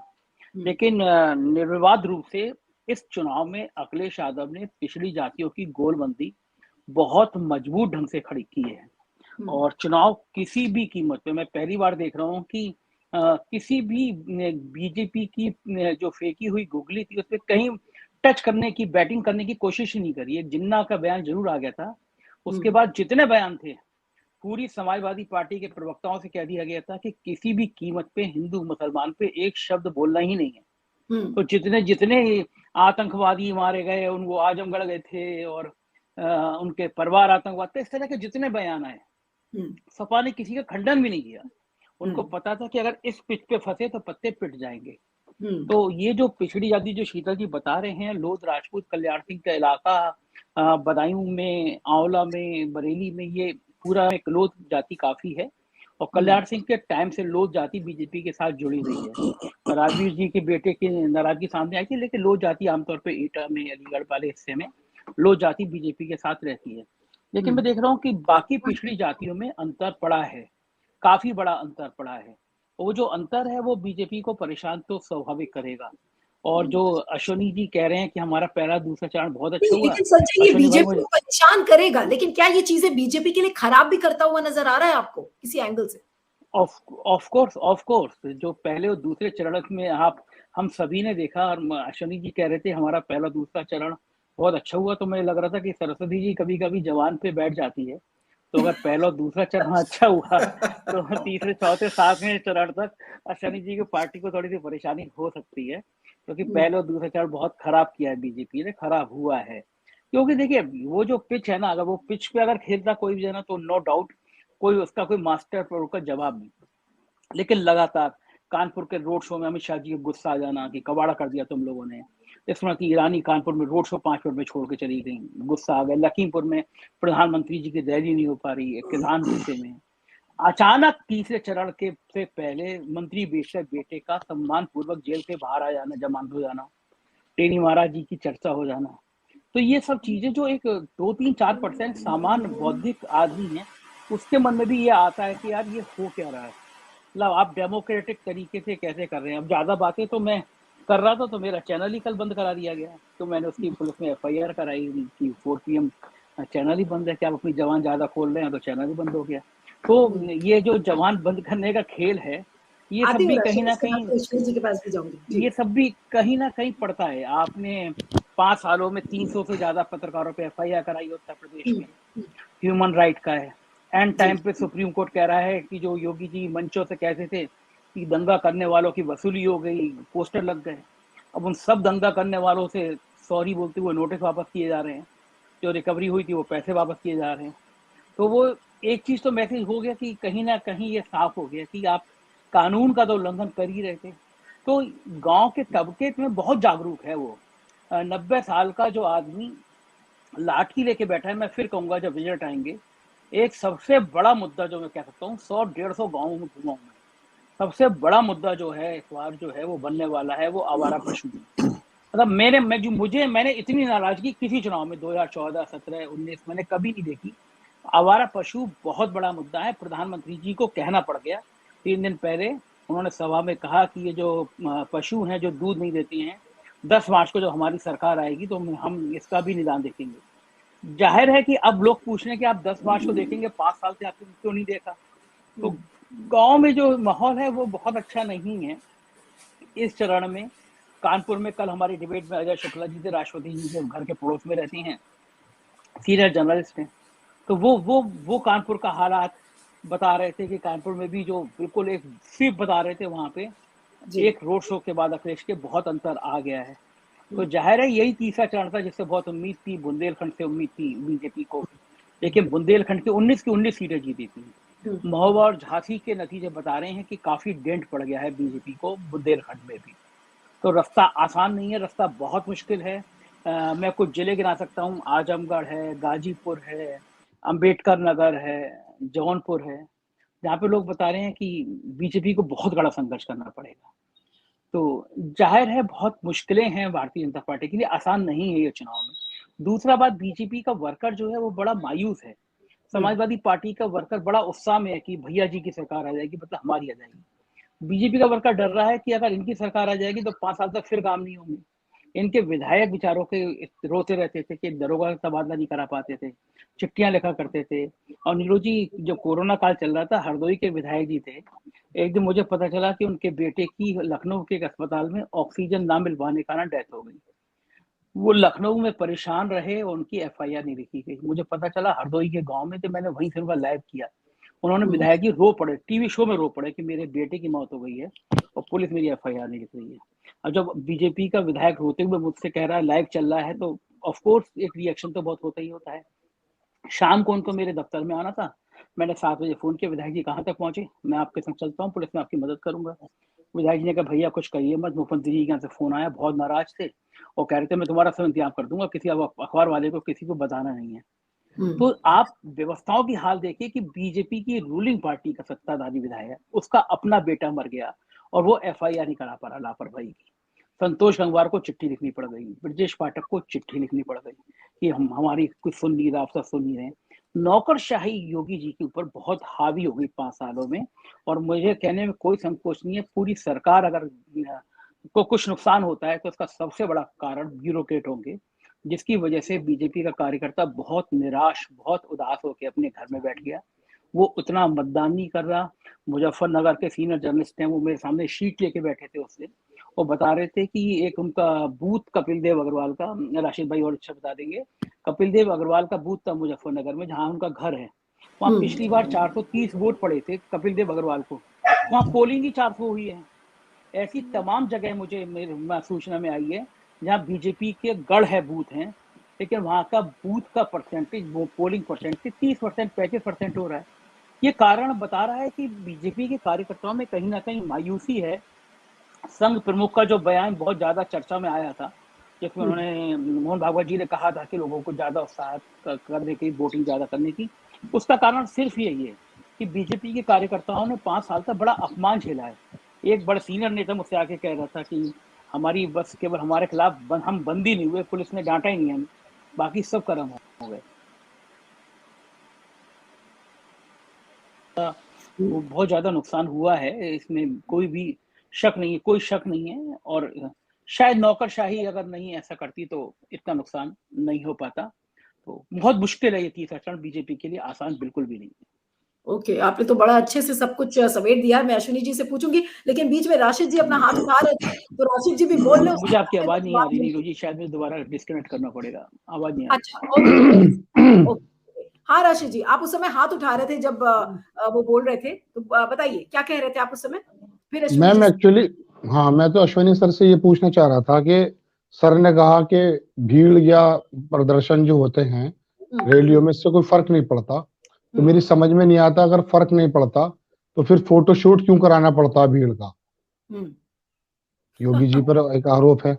दूसरी बात, कहा अखिलेश यादव जी के बारे में कि उनके पिताजी आ गए, कुछ उम्र का तकाजा है। लेकिन नोटबंदी के दौरान तो हमने देखा कि लोगों के अंदर संचार भरने के लिए प्रधानमंत्री जी की माता जी भी आ गई थी पैसा निकालने के लिए। देखिए, राजनीति की बात मैम मैं ही बता दूं आपको, मैं तो जब अश्विनी सर नहीं मौजूद थे, भारतीय जनता पार्टी के जो पक्ष हैं वो मैंने आपके सामने रखे, और शीतल जी जब भी आ रहे हैं वो वाली बातों को सही करते जा रहे हैं जो इत्तफाकन में सोचता हूँ। तो मुझे खुशी उनके आने की बार बार होती है। मैं फिर बता दूं आपको, जिस तरह से कभी कोई खाना कि मिर्च तेज हो जाए, नमक कम हो जाए, घी एक ऐसी चीज है कि वो कहते हैं ना कि काम तो घी का और नाम जो है बहू का, आपने सुना होगा। तो ऐसे ही भारतीय जनता पार्टी ने बुनियादों में एक ऐसी चीज डाल दी है, चाहे वो लोधे राजपूत हो या कोई भी हो, कि वहां पर जो देश का जो प्रेम है, राष्ट्र प्रेम और धर्म का जो प्रेम है, वो तो बराबर बह रहा है। अब एक बात मैं बस इतना कहना चाहता हूं कि जिस तरह से यहाँ पर मुस्लिम जिन्ना वगैरह को बनाया गया था पश्चिम में, वहां पर जो है यादवों पे कोई मेहनत नहीं करती भारतीय जनता पार्टी, उनको सिमिलर टू मुस्लिम बनाया जा रहा है। और बाकी जो कौमें हैं, बाकी जो बिरादरियां हैं, उनको ये बताया जा रहा है कि इनको ब्राह्मण, इनको यादव मत मानिएगा, ये बेसिकली वही है। और दूसरी बात, एक शेर मुझे याद आ गया, अल्लामा इकबाल का एक शेर था कि वो दौर भी देखा है तबारीक की उन आंखों ने, कि लम्हों ने खता की और सदियों ने सजा पाई। मुलायम सिंह जी की पार्टी ने कुछ खताएं वाकई की थी, इसमें कोई दो राय नहीं है, और उसकी सजा इतनी लंबी दे रही है भारतीय जनता पार्टी कि जिसके सिर पे भी लाल टोपी आ जाती है, प्रधानमंत्री जी भी उसके बारे में जो बात करते हैं वो आपको मालूम है। लेकिन उसके बावजूद भी मैं आपको बता दूं, ये चीज जातीय बट चुकी हैं, उसके बावजूद भी इस वाले पूरे तीसरे फेज में समाजवादी को एज मिल रहा है, और इतना ज्यादा नहीं है। और वो जो हमारे अश्विनी सर कह रहे हैं कि पहले फेज और दूसरे फेज, वहां तो आप भूल जाइए, मैंने सिर्फ एक ही बात कही थी कि वहां बहुजन समाज का वोट जो है, लाभार्थी होने के नाते कुछ परसेंट इनको मिला है। इनकी जानकारी में मैं और ज्यादा इजाफा कर दूं, लेकिन तीसरा फेज भी बहुत ज्यादा नुकसान पहुंचा रहा है, बहुत ज्यादा मीन्स 50% तो पहुंचा ही रहा है। 2 फेज आगे इनके और हैं, और जो आखिर के फेज हैं वहां पर भारतीय जनता पार्टी खत्म हो जाएगी, लिख लीजिएगा मेरी बात। चलिए, अब आप तो बिल्कुल आपने एक एपिटाफ लिख दिया है, और अश्विनी जी मुस्कुरा रहे हैं उनके चेहरे पे, लेकिन मैं शिकन नहीं देख रही हूँ। अश्विनी जी, अभी संजय शर्मा जी भी बोल के उठे हैं, अभी राशिद जी ने भी कहा है, क्या कहेंगे सर कि चीजें तो वाकई में खराब लग रही है, लेकिन अब खराब लगने के बावजूद भी आपको मुस्कुराना तो पड़ेगा ही, कहना पड़ेगा ही कि मुझे भी आगे। नीलू जी, देखिए, लोकतंत्र है, अभिव्यक्ति की आजादी है, जिसको उन्मुक्तता में लोगों ने बदल रखा है, इसमें कुछ कहा नहीं जा सकता। हिंदुस्तान है, यहाँ प्रधानमंत्री को भी गाली देने के बाद लोग घूमते हैं और अवार्ड लेके घर आते हैं, उसका रुपया वापस नहीं करते हैं, अवार्ड भी वापस करके लोगों को बेवकूफ बनाया जाता है। तो ऐसे भी ये हिंदुस्तान है, इसमें कुछ कहने की जरूरत नहीं है, हर व्यक्ति को बोलने का अधिकार है। हाँ, हमें जहां पर बेहतर लग रहा है, जैसे संजय शर्मा जी भी कई बात कह गए, लेकिन उसके पहले शीतल जी जो कह गए, देखिए मुझे कुछ नहीं कहना, शीतल जी ने रिपोर्ट कार्ड आपके सामने रख दिया। और राशिद भाई, आज हम लोग यहाँ बैठे हैं 2022 में, तो क्या जाति से जो है आज ही हम लोग जातिगत चीजें देख रहे हैं कि भारतीय जनता पार्टी ने जाति का कर दिया? ये कब बनी थी समाजवादी पार्टी? ये बहुजन समाजवादी पार्टी कब बनी थी? ये जातियों पर ही बनी थी पार्टियां, ये कोई राष्ट्रीय पार्टी नहीं बनी थी। कांग्रेस को छोड़ दीजिए, भारतीय जनता पार्टी को छोड़ दीजिए, दोनों राष्ट्रीय पार्टियां, उसके बाद उत्तर प्रदेश में जो पार्टियां बनी सभी जातियों पर बनी, चाहे अपना दल हो या आज सुभासपा हो या जो भी अभी दल इस समय है उत्तर प्रदेश में, सब जातियों पर बने हैं। तो ये तो जो नए बने उसकी बात नहीं कर रहा हूं मैं बहुजन समाज पार्टी जो 4 बार सत्ता में रही, समाजवादी पार्टी भी जातियों पर ही बनी थी। और स्पष्ट रूप से मुझे कहने में गुरेज नहीं, कांग्रेस को हटा देता हूं क्योंकि कांग्रेस ने बहुत लंबा हमारे देश पर शासन किया शुरुआत से, उनको छोड़ दीजिए। तो भारतीय जनता पार्टी ही अकेली एक पार्टी है जिसने 2 बार बहुमत में राज किया है उत्तर प्रदेश पर, किसी ने नहीं किया है। मुलायम सिंह यादव जी ने भी नहीं किया, अखिलेश यादव जी की 2012 की सरकार थी, एक बार पूर्ण बहुमत मिला था उनको, नहीं तो हरदम कोalition की गवर्नमेंट बनती रही है, चाहे बहुजन समाज पार्टी से रही हो, भारतीय जनता पार्टी की भी बहुजन समाज पार्टी से रही, चाहे जिससे भी रही। 2 बार अकेली भारतीय जनता पार्टी है जो बहुमत की सरकार बनाई है। मुलायम सिंह यादव जी बहुत बड़े नेता हैं, देश सम्मान करता है, मैं भी करता हूं, लेकिन वो पूर्ण बहुमत की सरकार नहीं बना पाए। जातियों में बटे हुए आज से नहीं बटे हैं। मुलायम सिंह यादव जी की सरकार के बारे में भी मैं बात कर रहा हूं, और मायावती जी के भी। मायावती जी का संगठन हुआ करता था, उसमें उनका स्पष्ट निर्देश था कि जिलाध्यक्ष अगर हमारा दलित होगा तो हमारा मुस्लिम जो है महामंत्री होगा। राशिद भाई गलत तो नहीं बोल रहा हूं मैं? सही कह रहे हैं। ये स्थिति क्यों हुई? जातियों में बांटा गया। और आप कह रहे हैं इसको कोई आदमी नकारे ना नकारे, मैं नहीं कहता हूं। उत्तर प्रदेश में अगर 100 जातियां हैं तो हमको उन्हीं में जाना पड़ता है, और उनमें जाने के बाद वहीं से हमको वोट निकालना पड़ता है, वहीं से उनको हमारा सपोर्ट निकालना पड़ता है, तब आती है भारतीय जनता पार्टी उसके बाद। और एक नारा माननीय प्रधानमंत्री जी देते हैं, सबका साथ, सबका विकास और सबका विश्वास। 312 सीटें हम जीतते हैं अकेले। क्या हम हिंदू और उससे जीतते हैं कि हम ठाकुर जी, अभी संजय शर्मा जी कह रहे थे कि ठाकुरवाद, ब्राह्मण नाराज, तो ये हमारे साथ नहीं। हमको ठाकुर का भी वोट मिला, हमको ब्राह्मण का भी वोट मिला, हमको वैश्य का भी वोट मिला, हमको अगड़ी पिछड़ी सबका वोट मिला, तो हम 300 पार कर पाए, जो आज तक कोई नहीं कर पाया था। जी, आपको वोट मिला, लेकिन जो संजय शर्मा जी आप कह के गए कि आपका कार्यकर्ता ही आज आपसे नाराज है, वो कैसे नजरअंदाज कर सकते हैं? मैं आ रहा हूं बीजेपी को समर्थन देने में। नीलू जी, एकदम आप संजय शर्मा जी की बात का मुझे याद है, उन्होंने कहा हमारा कार्यकर्ता नाराज है। ये संजय शर्मा जी, मैं व्यक्तिगत कोई आरोप नहीं है या डिबेट का विषय। संजय शर्मा जी के आप कोई भी शो उठाकर देख लीजिए, किस शो में, चलिए ठीक है सरकार की कमियां गिनाना ठीक है, लेकिन सरकार की अच्छाइयां भी तो कुछ बतानी चाहिए। आज संजय शर्मा जी जब भी कहते हैं तो सरकार के विरोध में इनका शो होता है, तो अच्छी चीज है। ये अभिव्यक्ति की आजादी की बात मैंने की। आज संजय शर्मा जी को पता है कि हमारा कार्यकर्ता हमसे नाराज है। चलिए, एक विधायक का हमारे यहाँ वो जो इन्होंने घटना सुनाई, लेकिन मैं तो इनके प्रतिपक्ष के नेता की बात करता हूं। वो कह रहा है कि हमारे जो है लिए मुख्यमंत्री जी खड़े रहे, ये वो झूठ बोल रहे थे। देखिए, ये हुआ है कहीं पर किसी का बेटा, किसी का भाई, किसी का वो बीमार पड़ा है, तो कहीं पर कोई दिक्कत हुई है, कहीं पर उसको आराम भी मिला है। अभी इनके प्रतिपक्ष के नेता ने सदन में बयान दिया था, ऐसा नहीं है, सदन में उन्होंने बयान दिया कि भारतीय जनता पार्टी और मुख्यमंत्री जी ने हमारा साथ दिया। इनको कैसे पता है कि हमारा वो कार्यकर्ता नाराज है? अब जैसे क्या होता है कि अखिलेश भैया आ रहे हैं, भैया आने का मतलब क्या होता है जानती हैं? भैया आने का मतलब होता है कि भैया जी एक बार चुनाव जीते, अध्यक्ष बनाए गए, कम से कम 100 थाने फूंक दिए गए थे उत्तर प्रदेश में। ये होता है भैया जी के आने का खुशी। और इसीलिए गैर यादव पिछड़ी जातियां ये हमेशा तैयार रहती हैं कि ये लोग अगर आ गए तो हमें पिछड़ी कोई नहीं मानता है। ये उत्तर प्रदेश की राजनीति है। राशिद जी हाथ उठा रहे थे। राशिद जी बहुत संक्षेप में बोलेगा, क्योंकि मुझे अपने दोनों वरिष्ठ पत्रकारों के पास भी जाना है, राजेश जी और अमिताभ जी के पास। नोट कर ले राशिद जी। मैम सिर्फ एक बात पूछना चाहता था अश्विनी सर से। दैनिक भास्कर की रिपोर्ट है, उत्तर प्रदेश के 75 जिलों में 22 डीएम 20 डीएम है, ठाकुर 18 एसएसपी है। तो आप जो कह रहे थे ना अभी कि वो जो शर्मा जी हैं इस बात को कहते हैं, एक बात। और दूसरी बात मैम मैं ये कहना चाहता था कि कार्यकर्ता नाराज नहीं है, ये इस बात को मैं मानूंगा नहीं। आपसे अगला वोट नाराज है, इसी वजह से उनका वोटिंग परसेंटेज कम है। और तीसरी बात ये कह रहा हूँ, ब्रजेश पाठक जी, एक तरफ हरियाणा जहां आपकी सरकार है, मध्य प्रदेश जहां आपकी सरकार है, वहां पर मजारों पर हथौड़े चलाते हैं। और आपके ब्रजेश पाठक चुनाव के मद्देनजर अब लखनऊ के अंदर मत्था टेकते हुए नजर आते हैं एक मजार पर। इस मजार को एक जगह आप हथौड़ा चलाते हैं और दूसरी जगह जब आपको चुनाव जीतना होता है तो मत्था टेक देते हैं। एक बात रखिए, जो भी रखनी है। चलिए, मैं अश्विनी जी को सुन लेती हूँ, उसके बाद बादल जी और अमिताभ जी के पास जाऊंगी। जी अश्विनी जी। देखिए, मजार पर मत्था टेकने का विषय जो है ये अपना आस्था का विषय है। और राशिद जी, ये आप भी जानते हैं कि मुस्लिम से ज्यादा हिंदू जो है मजारों पर जाता है। ये हिंदुस्तान का कल्चर है, इसमें कहीं कोई दोहरा झूठ नहीं कर सकता। हाँ, जहां रही हथौड़ा चलाने की बात, अगर कोर्ट का कोई आदेश है, उत्तर प्रदेश में कोर्ट का आदेश है, जो अवैध जमीनें कब्जा करके मस्जिदें और मजार बनाई गई उसको तोड़ा गया है। इसमें कोई शक सुबह की बात नहीं है। वो जहां भी अवैध जमीन कब्जा की गई है, देखिए, और सिर्फ मजार और मस्जिद की मैं बात नहीं कर रहा हूं, मंदिर भी सड़कों पर ईंट रख के पंडित जी बना लेते हैं और 4 साल बाद बड़ी चीज हो जाती है। इसको भी तोड़ा गया है। ऐसा नहीं है, वहां पे भगवान जी सिद्ध किए गए।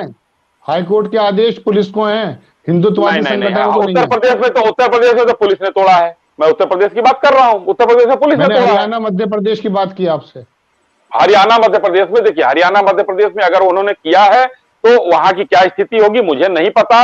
अगर तोड़ा है, जानबूझकर तोड़ा है तो गलत किया है, ये वो कहने में कोई गुरेज नहीं है। आस्था से किसी को खिलवाड़ करने की आवश्यकता नहीं है। दूसरी बात मैं कहना चाहूंगा नीलू जी, एक लाइन के बाद मैं समाप्त करूंगा कि उत्तर प्रदेश में भारतीय जनता पार्टी जब से आई है, और हमारा सच्चाई यही है कि हमारा जो नारा है ना, इससे सभी लोग प्रभावित हैं और सबका साथ हमको मिल रहा है, और लोग भर भर कर आशीर्वाद दे रहे हैं। और हम लोग 10 तारीख को, राशिद भाई आपने कहा ना भाजपा साफ हो जाएगी, हम लोग 10 को नहीं, 10 को तो रिजल्ट आएगा, 11 को बैठेंगे यहाँ और 11 को फिर हम लोग समीक्षा करेंगे। और मैं चैलेंज तो की बात तो नहीं कर रहा हूं, लेकिन मैं ये जरूर हाथ जोड़ के विनती करूंगा कि आप लोग जरूर रहें कि वहां 11 को भारतीय जनता पार्टी सत्ता में आ रही है और फिर योगी जी का शपथ ग्रहण होगा। ये मैं आप लोगों को आज ही आमंत्रण दे रहा हूं, फिर हम 11 को बैठेंगे। चलिए बिल्कुल मैम बुला लेंगे तो आ जाऊंगा। हाँ, एक घबराए हुए क्यों नजर आ रहे हैं? बादल जी से कमेंट लेना चाहती हूँ। यस बादल जी बताइए, अब समय समाप्त हो रहा है। सर जैसे ही आप तशरीफ लाए तो फौरन मेरे मन में एक बात ये आ गई थी, 30 सेकंड इसलिए मांगे कि मैं एक शेर पढ़ना चाहता था। आपने संजय शर्मा जी के लिए प्रोग्राम कल बनाया था सर, वो एक बात है, संजय शर्मा जी को कह दीजिएगा कि जुस्तजू शर्त है इंसान की बुलंदी के लिए, मैं जहां आज नहीं वहां कल जाऊंगा। कितने भी बैरियर्स लगा लें आप लोगों के सामने, आप लोग दिल को घर कर गए हैं। दूसरी बात, अमरीश सर हैं, आप लोग हैं सर, आपके सामने बोलते हुए जबान में लर्जा है, आप लोगों को देखकर बोलना सीखा। मैं सोचता ये था कि इतना काबिल बनने के लिए अमरीश सर के पीछे जो तमाम किताबें इतनी पढ़नी पड़ेंगी तो मेरी तो उम्र गुजर जाएगी। लेकिन सर यकीन मानिए, जब से satyahindi.com आया और मैंने आप लोगों को सुना तो मुझे पता चला there is no need to learn lot of books, आप लोगों को सुन लिया जाए और काफी है। बस ये बात मैं कहना चाहता था। जी, ये आपने तो एक तरह से क्या कहें, इसको एंडोर्समेंट कर दिया और इसके लिए बहुत आभार आपका। एंडोर्समेंट करवाने के लिए कंपनियां बड़े पैसे खर्चा करती हैं और मॉडल्स को ढूंढ के लाती हैं, आपने मुफ्त में कर दिया है। राजेश भाई आप फिर यात्रा पे हैं तो उनको हम देते हैं सीधे। शीतल जी हाँ, अब आप शुरू हो सकते हैं। जुड़ गया? हेलो, जुड़ रहा हूँ, मैं जुड़ रहा हूँ। नमस्कार, मैं शीतल पी सिंह, satyahindi.com पर आपका स्वागत है। मैं इस समय सिरसागंज विधानसभा पहुंच चुका हूं। सुबह एटा से चल के चौथी विधानसभा है जहां मैं अभी दाखिल हुआ हूं। यहाँ पे कुछ मेरा ख्याल है वोट देने वाला कोई सेंटर होगा आसपास। यहाँ बहुत सारे लोग इकट्ठा थे तो मैंने कहा कि आपसे बातचीत हो जाए। और सिरसा विधानसभा वो है जहाँ नेताजी के यानी मुलायम सिंह जी के समधी साहब विद्रोही होकर चुनाव लड़ रहे हैं भारतीय जनता पार्टी से। और बाकी तो मैं सीधे आपको डायरेक्ट ले रहा हूँ, जो लोग हमारे सामने ये यहाँ के बारे में बताएंगे। सबसे पहले अपना भाई साहब नाम बताइएगा और बताइए। मैं क्षेत्रपाल सिंह। क्षेत्रपाल सिंह किस समाज से है? यादव। अच्छा, क्या हो रहा है इस चुनाव में, यहाँ आपके पोलिंग पे क्या हो रहा है? हम तो ऐसा है विधायक जी को जिता रहे हैं। विधायक जी को जिता रहे हैं। कौन है विधायक जी? हरिओम यादव। हरिओम यादव जो इस समय भाजपा से लड़ रहे हैं? हाँ, भाजपा से लड़ रहे हैं। यही पहले सपा के विधायक थे? हाँ, यही सपा के। ये नेताजी के समधी साहब हैं? हाँ बिल्कुल समधी साहब। तो आप लोग इनको जिता रहे हैं? हाँ जिता रहे हैं। तो सिरसागंज में देखिए यादव जी भाजपा के उम्मीदवार को जिता रहे हैं जो पहले सपा से विधायक थे। हाँ। और अब विद्रोही होके भाजपा के उस पे लड़ रहे हैं। आप? विमलेश यादव हैं? विमलेश यादव। आप क्या कर रहे हैं? हरिओम यादव जी को जिता। आप भी हरिओम यादव जी को जिता रहे हैं? कृपा शंकर लोधी। कृपा शंकर लोधी। आप? हम भी हरिओम विधायक जी को जिता रहे हैं। कृपा शंकर लोधी भी हरिओम यादव को जिता रहे हैं? यादव जी को ही सर। मैं भी यादव। आप भी यादव हैं? फूल को जिता रहे हैं। तो देखिए ये एक कमाल की सीट है, मजेदार सीट है कि यहाँ हमारे पास जितने सैंपल्स आ रहे हैं आप देख रहे हैं, एक लोधी थे, बाकी यादव जी थे। और आप? राजकुमार लोधी राजपूत हैं। अच्छा, आप? हाँ, हरिओम यादव को जिता रहे हैं। हरिओम यादव को जिता रहे हैं। अमृतलाल राजपूत। हाँ। हरिओम यादव। आप? जी हाँ, हरिओम यादव। अच्छा, इस पोलिंग का नाम क्या है? भारतीय इंटर कॉलेज नाम की पोलिंग है। इसमें ज्यादातर लोग, मतलब ज्यादातर क्या, जो मुझे अभी सैंपल मिले हैं सारे के सारे, इसमें से यादव समाज के ज्यादा लोग हैं, कुछ लोधी राजपूत समाज के हैं। अच्छा हाँ, ठीक है, लोधी राजपूत बहुत है कह रहे हैं।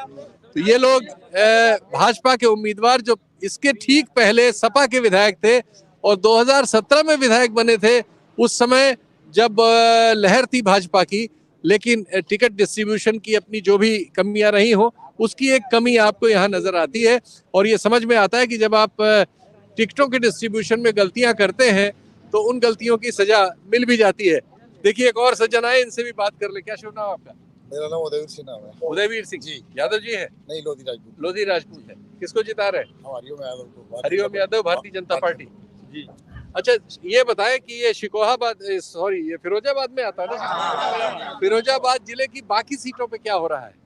बाकी सूत्रों की स्थिति बढ़िया है। असम में बीजेपी सब जगह बीजेपी की जा रही है। पांचों भाजपा जा रही है। पांचों जा रही है। पांचों भाजपा। हाँ, ऐसा क्यों हुआ? ऐसा कैसे हुआ? टिकट वितरण की गलतियों के कारण ही हुआ। प्रोफेसर राम गोपाल ने जो टिकट वितरण किया है वो बिल्कुल गलत किया है। सही लोगों को टिकट न देने का ये उन्हें खामे। ये सारे टिकट प्रोफेसर राम गोपाल के सिर जा रहे हैं। और एटा में भी यही बात थी कि वहां भी उन्होंने अपने परिचित लोगों को टिकट दिए थे और उसका विद्रोह है। और ऐसा लग रहा है कि ये विद्रोह यहाँ भी काम कर रहा है। पता नहीं इसमें शिवपाल चचा की भूमिका तो नहीं? नहीं, ये जो इस तरह की शंकाएं थी कि शिवपाल जी की कोई भूमिका है, वो नहीं है। बल्कि सब कुछ जो सामने आ रहा है वो ये है कि उन्होंने यहाँ के टिकट राम गोपाल यादव जी के इशारे पर या उनकी सलाह पर वितरित हुए हैं यहाँ और एटा में। और दोनों जगह मैं ये पा रहा हूँ। राशिद जी, मैं आपके पास आऊंगा। आप अभी पिछले कार्यक्रम से हमारे साथ जुड़े हुए हैं।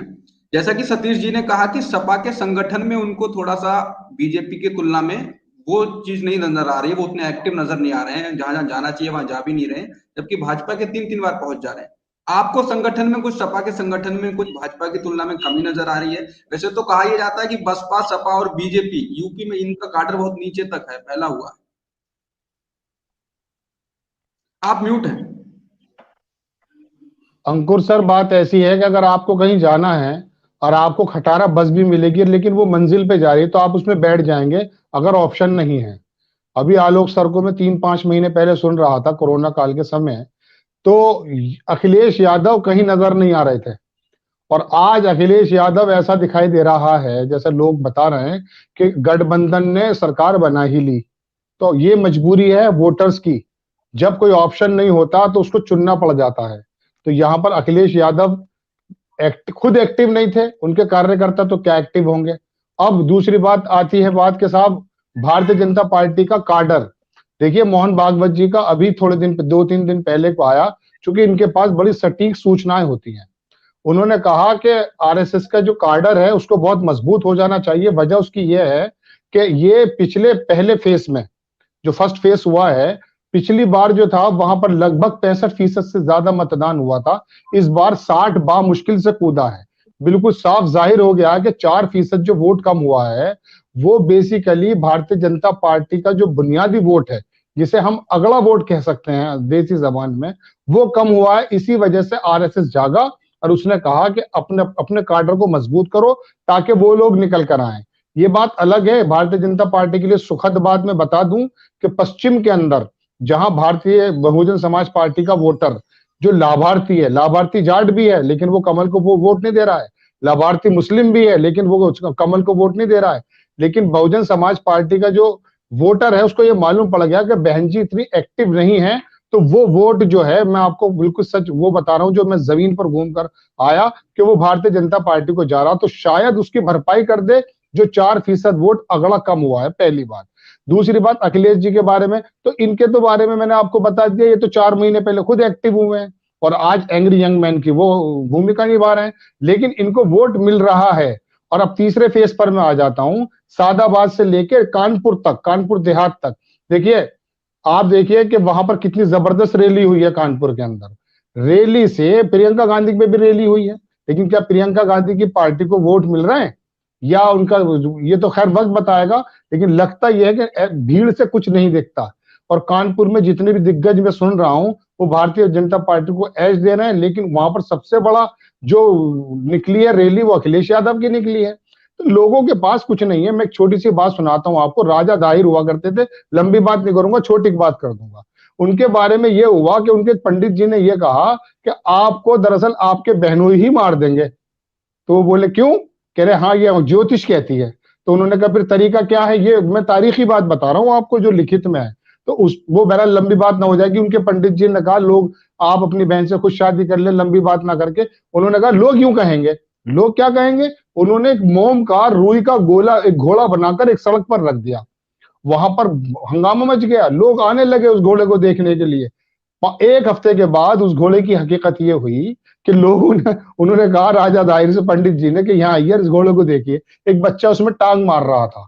तो लोगों की बात मैं बता दूं, हमारे मेरठ की बात मैं कर दूं, मेरे घर के बाहर एक बहुत पुराना नाला है, उसकी खुदाई चली एक जमाने बाद। आप यकीन मानिए आलोक जोशी सर कि लोग उसमें झांक झांक के ऐसा देख रहे हैं कि उसके अंदर शायद उनका खजाना दबा हुआ है। मैंने कहा तुम देख क्यों रहे हो? तो लोगों की बातें में मत जाइएगा कि कौन सा प्रदर्शन जबरदस्त रहा, कौन सी रैली जबरदस्त रही। बात मैं फिर बता देता हूं, यादव को यहां पर एज ए मुस्लिम साबित करने की कोई कसर नहीं छोड़ेगी भारतीय जनता पार्टी। और बाकी जो वोट है, शीतल सर के आने से पहले मैंने भविष्यवाणी कर दी थी, शक्ल से मैं भविष्य करता नहीं लगता, कि शाक्य लोधे नहीं जाएंगे भाई कहीं भी। आप इन्हें 5 किलो की जगह 25 किलो दे दीजिए, ये जाएंगे नहीं। और वही शीतल सर ने 5 मिनट बाद अवतरित होते हुए बता दिया कि शाक्य तो वहां जा रहे हैं। अब कभी कभी पर्सनैलिटी का भी अपवाद हो जाता है। तो अखिलेश पार्टी, समाजवादी पार्टी जो है वो कभी कार्यकर्ताओं के रूप में इतना जबरदस्त मजबूत नहीं रही है। लेकिन इस बार तीसरे फेज की बात अगर हम करें तो डेंट लग रहा है थोड़ा थोड़ा। ये आलू बेल्ट पे ले लीजिए थोड़ा सा, और बाकी जो जातियां हैं वो भी इस पर चली जाएंगी। तो वो जो उलंचस आई थी 2017 में, उसमें कुछ कम हो जाएंगी। यहां पर वोट उनका बट रहा है। तो अखिलेश यादव की समाजवादी पार्टी इतनी मजबूत हो या ना हो, यादव तो वहां जाना ही है, मुस्लिम तो वहां जाना ही है। 15 से 20% मुस्लिम, सॉरी 10 से 12% मुस्लिम, 15 से 20% जो है वहां यादव पड़ता। 30 महान दल के कुछ लोग भी इकट्ठे हो जाएंगे। 30-35% 50-50 की लड़ाई यहां पर मुझे लगती है। जी, तो आपने बताया कि देखने से आप भविष्यवक्ता नहीं लगते हैं, लेकिन आपने साथ में, इसका अर्थ यह है कि आप मेरी बात को गंभीरता से सुने। जो मैं कह रहा हूँ वो भविष्यवाणी से कम नहीं है। आप मेरी शक्ल पे न जाएं, जो कह रहा हूँ उस पर ध्यान दें। और उसके बाद आपने गिनती गिनाई, कहा कि साहब 50-50% ऐसे ऐसे बढ़ रहा है, बराबर का मुकाबला छूट रहा है। मुझे वो ग्राउंड पर है, वो हमारे साथ अभी बताएंगे हाल का। जी मेरा तो नहीं है सर, ये रोड चैनल जुड़ गए, आप जुड़ गए। जी सर। सत्यहिंदी.com पर आपका स्वागत है। मैं इस समय करहल विधानसभा में दाखिल हो चुका हूं, मैनपुरी की, जहां से अखिलेश जो पहले मुख्यमंत्री थे 17 से पहले और इस बार प्रबल दावेदार हैं, वो चुनाव लड़ रहे हैं। और बीजेपी ने यहाँ एक बघेल साहब को उतारा है। मैं अभी जो केंद्रीय मंत्री हैं, और पहले एक ज़माने में जब 89 वगैरह में मैं पत्रकार था लखनऊ में, तो उस ज़माने में वो उनके सुरक्षा अधिकारियों में से थे मुख्यमंत्री जी के। तो यहाँ काफ़ी लोग खड़े हैं, दोनों तरफ, दोनों के फड़ लगे हुए हैं, एक तरफ सपा का, एक तरफ भाजपा का। बहुत सारे लोग अपने पर्चे कटवा रहे हैं। मैं बात करता हूँ, कुछ लोग मेरे पास है। शुभ नाम? पुनीत कुमार। पुनीत कुमार किस समुदाय से हैं? समाजवादी पार्टी। नहीं, साक्य समाज से। साक्य समाज से। आप? संदीप यादव। संदीप यादव। आप? रूपकिशोर यादव। रूपकिशोर यादव। मोहम्मद अफजल राइन। मोहम्मद अफजल राइन। सचिन चौहान। सचिन चौहान। कुलदीप। कुलदीप किस समाज से? हिंदू समाज से। हिंदू समाज से, ठीक है। तो मैं अब बात करता हूँ, क्या किसको आप लोग यहाँ समर्थन दे रहे हैं? समाजवादी पार्टी। सभी लोग? हाँ, लगभग सभी लोग समाजवादी। उनके अलावा कोई ऑप्शन ही नहीं है। भाजपा। भाजपा। देखिए, भारतीय जनता पार्टी को समर्थन दे रहे हैं। अच्छा, दोनों पक्ष के लोग यहाँ मौजूद हैं और दोनों पक्ष को समर्थन दे रहे हैं। आपको क्या लगता है कौन जीत रहा है यहाँ पे? यहाँ से राष्ट्रीय अध्यक्ष जी जीत रहे हैं। राष्ट्रीय अध्यक्ष जी जीत रहे हैं। आपको लग रहा है कितनी चुनौती दे रहे हैं आप भाजपा वाले? पूरी में पूरी चुनौती है, ज्यादा बड़ी जीत हार किसी की भी नहीं होने वाली है। अच्छा, कम मतों से जीत हार? हाँ। आपका शुभ नाम? रचित अग्रवाल। रचित अग्रवाल। क्या हो रहा है आपके क्षेत्र में इस चुनाव में? इस बार चुनाव में विकास के लिए मुद्दे पे वोट डाले जा रहे हैं सारे। विकास के मुद्दे पर किसको? विकास कौन विकास जो कर रहा है, देश के लिए जो कार्य कर रहा है, देश हित में जो रहता है। सभी कहते हैं हम विकास ही कर रहे हैं, हम देश के लिए कार्य कर रहे हैं। देश के लिए जो कार्य कर रहा है, जिसने राम मंदिर बनवाया है, जिसने सारे काम करवाए हैं देश के हित में, वो सारे कार्य हो रहे हैं, उन्हीं को आदमी वोट डालना है, उन्हीं को वोट डाल रहा है। वो ऐसा जो है यहाँ पे जो है वोट जो पड़ रहा है, सब ज्यादातर जो है विकास पर वोट पड़ रहा है, भाजपा को पड़ रहा है। भाजपा को वोट। अच्छा, आप भी कुछ बताएंगे? नमस्कार। हाँ, किसको वोट दिया आपने, क्यों दिया? समाजवादी पार्टी। समाजवादी को दिया। अच्छा, आओ भाई, वोट दे आए? वोट तो हमारा निकला ही नहीं। आपका वोट निकला ही नहीं? अरे ये भी आज हो रहा है। क्या शुभ नाम है आपका? बलवीर। बलवीर, किस समुदाय से? मतलब वार्ड नंबर 11। नहीं, किस समाज से है? समाज तो अभी कोई नहीं है। नहीं, आप किस जाति के हैं? हम शर्मा है। अच्छा, ठीक है। आप भाई साहब, मतदान हो गया आपका? अभी नहीं जा रहे हैं। जा रहे हैं। क्या शुभ नाम है? मनोज। अच्छा, आप? शैलेश यादव। अच्छा, क्या आपने मतदान कर दिया, करने वाले? करे हैं। सपा। हाँ, नहीं, सपा जीतेगी, लेकिन अभी बहुत सारे लोग कह रहे हैं कि मुकाबला बहुत कड़ा है, इस बार फर्क वैसा नहीं रहेगा, कह रहे हैं बस। अच्छा, तो ये एक सिंपल सैंपल था आपके पास। करहल में बस दाखिल हुए हम लोग, मेरा ख्याल है पहली दूसरी पोलिंग होगी है। पहली है घिरोर, ये कस्बा है, घिरोर जगह है ना, घिरोर कस्बे में है। और वहाँ ये एक हम लोगों ने, दोनों पक्षों के लोग अगल बगल इनके फड़ लगे हुए हैं, और उसमें से दोनों लोगों ने आके आपके सामने एक प्रतिनिधित्व दिया। हम आगे बढ़ते हैं, दूसरी जगहों से आपको फिर सूचनाएं देंगे। नमस्कार जी। शीतल सर से करहल से थे, इससे पहले वो जो एक सीट थी वहां पर वो भी गए थे, वहां पर यादव जो थे और लोग थे तो बीजेपी के पास जा रहे थे। अभी करहल से हैं, यहाँ पर भी दो। जी राशिद जी, मैं आपके पास आना चाहूंगा। बहुत देर से हमारी चर्चा चल रही है, उसमें लगातार बीजेपी और समाजवादी पार्टी की बात हो रही है। दो पार्टियां जो कि बड़ी पार्टियां हैं वो रह जा रही हैं, बीएसपी और कांग्रेस। बीएसपी और कांग्रेस इस चुनाव में कहां पर है? म्यूट है अंकुर भाई। बीएसपी की बात यह है कि हालांकि निष्क्रिय तो पहले अखिलेश भी नजर आया करते थे, 2-3 महीने से एक्टिव हुए और हीरो बन गए, लेकिन बहुजन समाज पार्टी की सर्वे सर्वा वो निष्क्रिय थी और अभी तक बहुत ज्यादा एक्टिव नजर नहीं आई। क्या उसके पीछे वजह रही है, ये तो कोई दूसरे लोग बता पाएंगे। कुछ लोग कहते हैं परसेप्शन बना हुआ कि डरा रखा है, कुछ लोग कहते हैं कुछ और वजह है। लेकिन एक बात ये भी निश्चित है कि उनका जो वोट बैंक है, उनको मालूम है कि वो हमेशा मेरे साथ रहता है। ये बात अलग है कि लाभार्थी के रूप में उनका वोट बैंक पश्चिम में इस बार भारतीय जनता पार्टी की तरफ चला गया है। एक बात। कांग्रेस की जहां तक बात है, मैं आपको फिर बता दूं, जब हवा खिलाफ होती है तो कितने भी आदमी कितने भी हाथ पैर चला ले, वो हवा खिलाफ जब हो जाती है तो दिक्कत ही होती है। प्रियंका गांधी वाहिद अकेली नेता ऐसी हैं जो उत्तर प्रदेश की धरती पर काम करती हुई नजर आई और हर एक आदमी ने उनको अप्रिशिएट किया। और ये भी बात हकीकत है कि भारतीय जनता पार्टी से ज्यादा उनको लोग सुनने भी आए, लेकिन उसके बावजूद भी से आप कांग्रेस की बदकिस्मती कहें या जातिवाद, जातिगत में बटा हुआ हमारा ढांचा कहें, कि उनकी बात अभी समझ में लोगों के नहीं आ रही है। हालांकि उनका एक वीडियो भी बहुत तेजी से वायरल हुआ, एक लेडी उनसे लिपट कर रो पड़ी। हर एक आदमी ने, मैंने एक वीडियो बनाया था, 5-6 लाख लोगों ने उसको देखा, 1700 उसके अंदर कमेंट्स हैं। उसके अंदर हर एक आदमी प्रियंका गांधी की तारीफ कर रहा है। लेकिन अगर उनसे यूं कहा जाए कि क्या आप प्रियंका गांधी को वोट दे देंगे, तो वो जातियों में इतना बंधा हुआ है, वो मुस्लिम होगा वो तो कहेगा नहीं साहब मैं तो मुलायम सिंह की पार्टी को ही वोट दूंगा। और अगर सपोज करो वो बहुजन समाज पार्टी का है, तारीफ प्रियंका की जरूर कर रहे हैं वो लोग। तो जाति भारी हो जाती है, धर्म भारी हो जाता है वोट देते समय।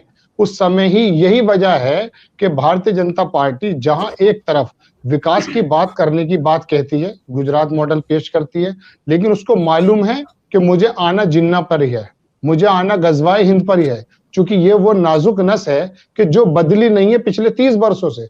मुझे हैरत इस बात की होती है कि जब कभी कोई भी डिस्कशन होता है कि साहब 2017 में ये वोट परसेंटेज मिला, 2012 में ये मिला और 2017 में ये मिला। आप ये बताइए, भारतीय जनता पार्टी को 325-312 वोट सीटें मिल गई, उससे 15 वर्ष तक उनका कहां वोट परसेंटेज था। तो होता यूं है कि हर इलेक्शन बिल्कुल डिफरेंट होता है, लेकिन एक चीज सामान्य होती है, वो सामान्य होती है, वो हर चीज पर भारी होती है, जिसका जिक्र मैंने किया कि प्रियंका गांधी की तारीफ करने के बावजूद भी उसका वोट बहुजन समाज पार्टी का जाटा वोट जाटों पे जाता है, भारतीय जनता पार्टी का वोट उसी पर जाता है। अब मैं आ जाता हूं तीसरे फेज पर। देखिए, मैंने आपको पहले भी आपसे पहले कहा था कि तीसरे फेज में भारतीय जनता पार्टी इस चीज में कामयाब है। हालांकि वो जाहिर सी बात है 49 से 55 तो आने से रही, 49 से नीचे ही जाएगी, लेकिन उसकी कामयाबी यह है कि मुलायम सिंह का गढ़ होने के बावजूद भी यदि वो 25 या 30 सीटें भी बरकरार रख लेती है तो ये उसकी जीत है। और हमारे आशुतोष सर ने बिल्कुल कहा कि ये टेस्ट है गैर अति पिछड़ा और पिछड़े का। अगर यहां से पिछड़ा अखिलेश यादव की पार्टी के साथ जुड़ जाता तो अगले जो 2 चरण आने वाले हैं उसमें समझ लीजिए भारतीय जनता पार्टी की तरफ को जो है वो समाजवादी की तरफ को वो आ जाते। लेकिन अब भारतीय जनता पार्टी इस वाले क्षेत्र में कामयाब हो गई है कि उसने इस मुलायम सिंह के गढ़ में इतनी ज्यादा सेंध लगने नहीं दी है जितनी की उम्मीद की जा रही थी। कल एक साहब कह रहे थे किसी उसमें बैठे हुए कि 2 फेज तो हो चुके हैं, तीसरा फेज हो गया, समझ लीजिए काम ही हो गया, 170 सीटें देने की बात कर रहे थे। लेकिन हुआ यूं है कि ये अति पिछड़ा, मैं फिर बता देता हूं आपको, LR लोधे राजपूत हो या शाक्य हो, कभी कभी अपवाद प्रतिनिधि को छोड़ दिया जाए, ये वोट भारतीय जनता पार्टी का है। आपने देखा शीतल पी सिंह जी अभी बात कर रहे थे, उन्होंने सबने ये बात कह दी। इससे पहले आप जब मौजूद नहीं थे, मैं यहाँ था नीलू मैम के साथ, तो मैंने ये कहा कि मैंने कहा देखिए ये जो वर्ग है ये जाएगा ही वहां। उन्होंने एक जगह रुके, वहां पे पता चला कि वो भारतीय जनता पार्टी के साथ ही जा रहा था।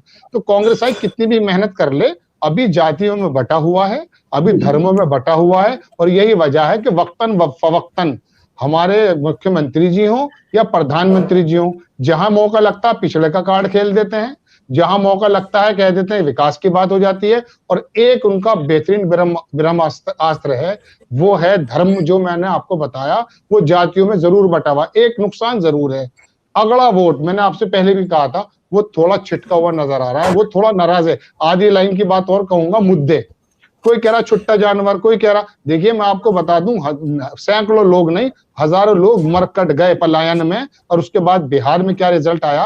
ये मुद्दे कुछ नहीं होते, धर्म की आंधी के अंदर जब अंधा हो जाता है इंसान तो ये मुद्दे पीछे चले जाते होता है। जब आप एक मुखर जाति का वोट बेस पा लेते हैं तो वो आपकी ऐसी हवा बन जाती है।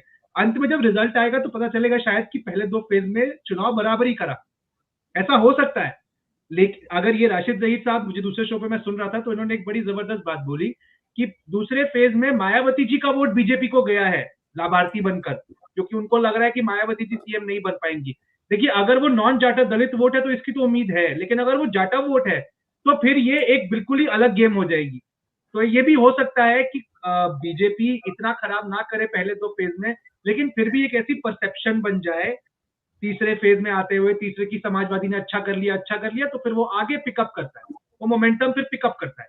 जैसे कि एक बर्फ का गोला ऊपर से पहाड़ से जब नीचे फेंकते हैं तो वो और बर्फ पकड़ के मोटा गोला बन जाता है, तो स्नोबॉल इफेक्ट बोलते हैं इसको। तो ये भी एक इंटरेस्टिंग चीज रहेगी कि आप जब एक मुखर जाति का सपोर्ट पा लेते हैं, मुखर समाज का, तो वो आपके लिए हवा बनाने का काम करते हैं।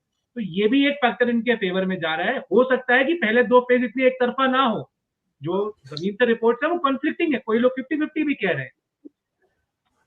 लेकिन कार्तिक ये भी हो सकता है कि चूंकि हवा बन गई है, इसलिए फायदा मिले, पहले दूसरे फायदा ना मिले। मैंने वही कहा कि ये कॉन्ट्रडिक्शन हो जाएगा। मैंने यही कहा कि ये कॉन्ट्रडिक्शन हो जाएगा कि पहले 2 फेज में जहां पर बर्तन असल में खाली था, उसकी वजह से आवाज इतनी आई कि आगे के सारे बर्तन हिल गए, लेकिन बाद में पता चला कि आगे के बर्तन तो हिल गए लेकिन जो पहले 2 बर्तन थे वही खाली थे। ये भी एक कॉन्ट्रडिक्शन हो सकता है आगे जाके। मैं उसी की तरफ आपका अटेंशन क्रिएट कर रहा था। जी राशिद जी, हाँ आप अनम्यूट कर लीजिए, अनम्यूट। अंकुर भाई, मैं ये कहना चाहता था कि सीमांचल में 20 सीटों पे सिर्फ लड़ी थी असदुद्दीन की पार्टी, जिसमें से 5 लोग जीत गए थे, तो वो कोई बहुत बड़ा फैक्टर नहीं, चूंकि पसमानदा मुस्लिम वहां ज्यादा थे। लेकिन तो कांग्रेस उन्होंने सीट वोट काटने का काम किया था, मेरा ये जिक्र कर रहा था। वो तो अगर वो ना होते तो कोई दूसरा होता। पूरे हिंदुस्तान के अंदर कोई सा भी सूबा ऐसा नहीं है कि जहां पर छोटे मोटे इस तरह की सीटें ना निकलती हो या इतना परसेंटेज वोट ना आता हो। एक वो नहीं, वो ये होता ना कि ये ना होता गम तो कोई दूसरा गम होना था, अपनी किस्मत में तो बस रोना था। तो वो तो है असदुद्दीन की बात। अब मैं आपको एक बात बताना चाहता हूँ आशुतोष सर, एक इजाजत लेकर। राशिद साहब, मैं आपको रोकना चाहूंगा। शीतल जी जुड़ चुके हैं क्योंकि वो ग्राउंड से हैं, और हाँ अंकुर, मैं जुड़ रहा हूँ अब मैं इस समय करहल विधानसभा की एक ऐसी पोलिंग पे हूँ जहां मुझे बताया गया कि यहाँ यादव और ठाकुर दो समाज के लोग नहीं हैं, बाकी हमारे साथ जो है जाटव समाज के लोग ज्यादातर हैं। और यहाँ बगल में वोटिंग हो रही है, पीछे जरा कैमरे से दिखाना, वहाँ लोग वोटिंग करके आ रहे हैं और वोटिंग नॉर्मल हो रही। गांव बड़ा है, कितना करीब है यहाँ वोट? 1200-1300 लोगों की आबादी है और जाटव समाज के लोग हैं। आप जरा बताएंगे क्या हो रहा है आपके यहाँ, किसको समर्थन आप लोग देना चाह रहे हैं? हम हाथी को वोट देते हैं। आप लोग हाथी को दे रहे हैं? हाथी को देते हैं। आप हाथी में ही हाथी वाले जो वोट हैं वो और समाज के लोग हैं, वैसे लोग और जैसे ही और अपने हाथी वाले सब हाथी में वोट दे रहे हैं।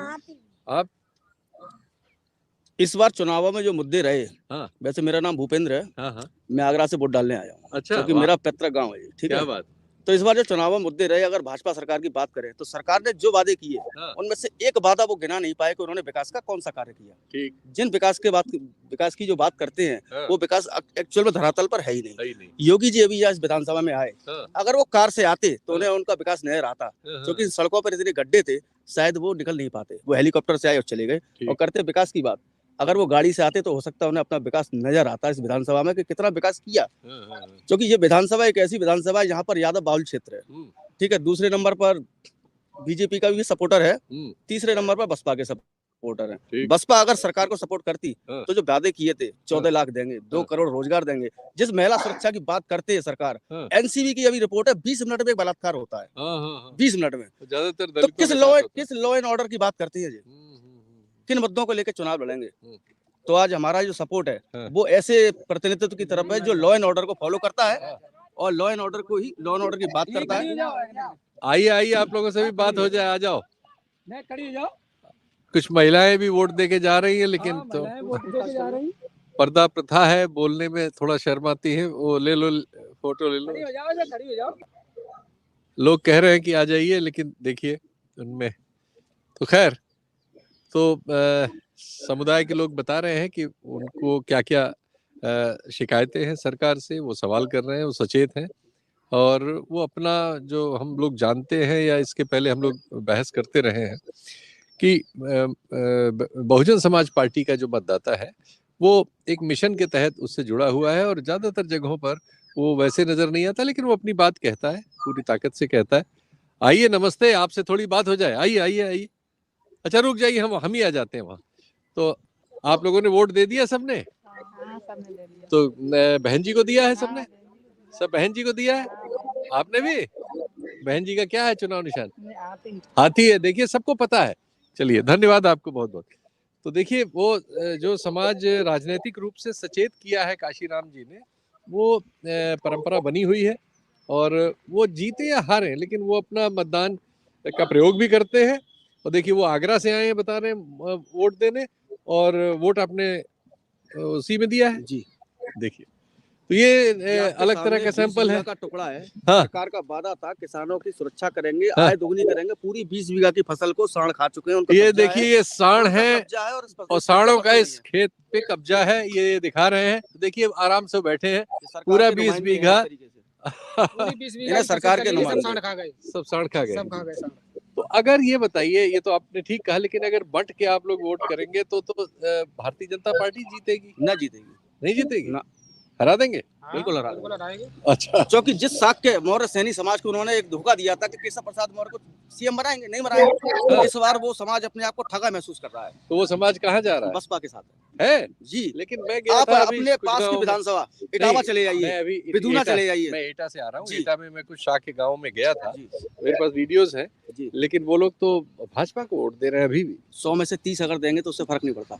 अरे भाई, मैं जितने सैंपल मुझे मिले वो सब वही दे रहे थे। अब इस बेल्ट से आप आगे बढ़े, हाँ, यहाँ से झांसी तक, हाँ, साख के वोट, जितना साख के वोट है आप उनका सर्वे कीजिए। अच्छा। एक सिंगल वोट आपको बीजेपी में नहीं जाता। देखिए नई सूचनाएं दे रहे हैं जो केशव प्रसाद मौर्य जी पूर्वांचल से बिलोंग करते हैं, तो वो बेल्ट पूरी बीजेपी के हो सकता है कि इनकी बात सही हो, इसकी भी हम आगे वाले सैंपल्स में जांच करेंगे।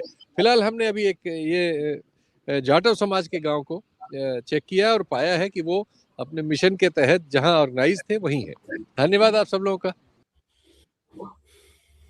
तो जी जैसा कि देखा कि जो बहन जी का वोट है वो तो बहन जी के पास है, चाहे बहन जी एक बार बाहर रैली करें या ना करें, उनको उनका हाथी का चिन्ह पता है। एक दूसरी रिपोर्ट में देख रहा था दत्तागंज इलाके से, वहां पर भी ऐसा ही माहौल था, उन्हें कुछ मतलब नहीं था, जो बहन जी के थे तो बहन जी के ही है। बात राशि जी आप पूरी कर लीजिए जो आप कह रहे थे, उसके बाद मेरा एक सवाल, आप अनम्यूट कर लीजिए। अंकुर भाई मैं तो वो बात बताना चाहता था, लेकिन उससे पहले शीतल जी जो हैं वो मेरे लिए ऐसे अवतरित हो जाते हैं। पिछले 3 घंटे से मैं हूं यहाँ पर, जो भी बात मैं बोलता हूँ शीतल जी आके उसे बता देते हैं। ये बड़ी अच्छी बात लग रही है। देखिए मैं फिर बता दूं, अर्ज कर दूं आपसे, आप लोगों को बताना तो ऐसा सूरज को चिराग दिखाना। आप लोगों को देख करके यूं लगा करता था आशुतोष सर, मैं आपसे मुखातिब हूँ कि आपके पीछे जो किताबें होती थी, मैंने अमीश सर से भी यही कहा, मैं कहा इतनी सारी किताबें पढ़ने के बाद आशुतोष सर जैसा बन पाऊंगा। लेकिन जब उससे सत्यहिंदी.com शुरू हुआ, विनोद दुआ जी को देखा करता था तो मुझे जी वो डिस्कनेक्ट लगता है उनका नेटवर्क। हाँ, तमाम मुद्दे एक तरफ रह जाते हैं। अभी हमारे एक सर कह रहे थे कि मुद्दे नहीं होते तो क्या होता। देखिए एक बात सुनिए, इनको मालूम है कि यहाँ पर सांड का मुद्दा है, लेकिन वोट किसे देने जा रहे हैं? बहुजन समाज पार्टी को। वो 80% में गिन रहे थे उन लोगों को, सिखों को गिनने की जरूरत नहीं है। बहुजन समाज पार्टी के जाटव लोगों को 80% में गिनने की जरूरत नहीं है। तो कहने का मतलब, अब मैं अपनी बात पे आ जाता हूँ तीसरे फेज पर। एक शेर है आशुतोष सर के, अल्लामा इकबाल ने कहा था कि वो दौर भी देखा है तबारीख की इन आंखों ने, लम्हों ने खता की सदियों ने सजा पाई।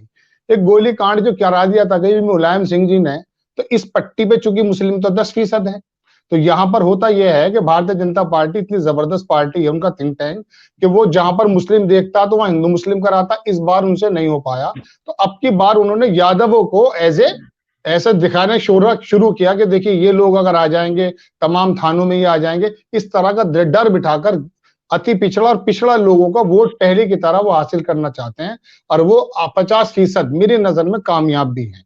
और अगर वो इस चीज पर कामयाब हैं तो मैं फिर बता दूं आपको कि ये 2 फेज अच्छे गुजरने के बावजूद, जैसा कि बताया जा रहा है, अगले 2 फेज जो आएंगे वो बराबर में खड़ा कर देंगे समाजवादी बहुजन भारतीय जनता पार्टी को समाजवादी के। हाँ, पूर्वांचल में आकर के स्थिति बदल जाएगी, एज थोड़ा सा, इसमें कोई दो राय नहीं, पाने के लिए सब कुछ समाजवादी पार्टी पर है, बाकी भारतीय जनता पार्टी के पास लूज है। लेकिन जितना उम्मीद की जा रही थी कि ये वाला गढ़ एक तरफ से हो जाएगा, ऐसा नहीं हो पा रहा है। यही बस मैं कहना चाह रहा था।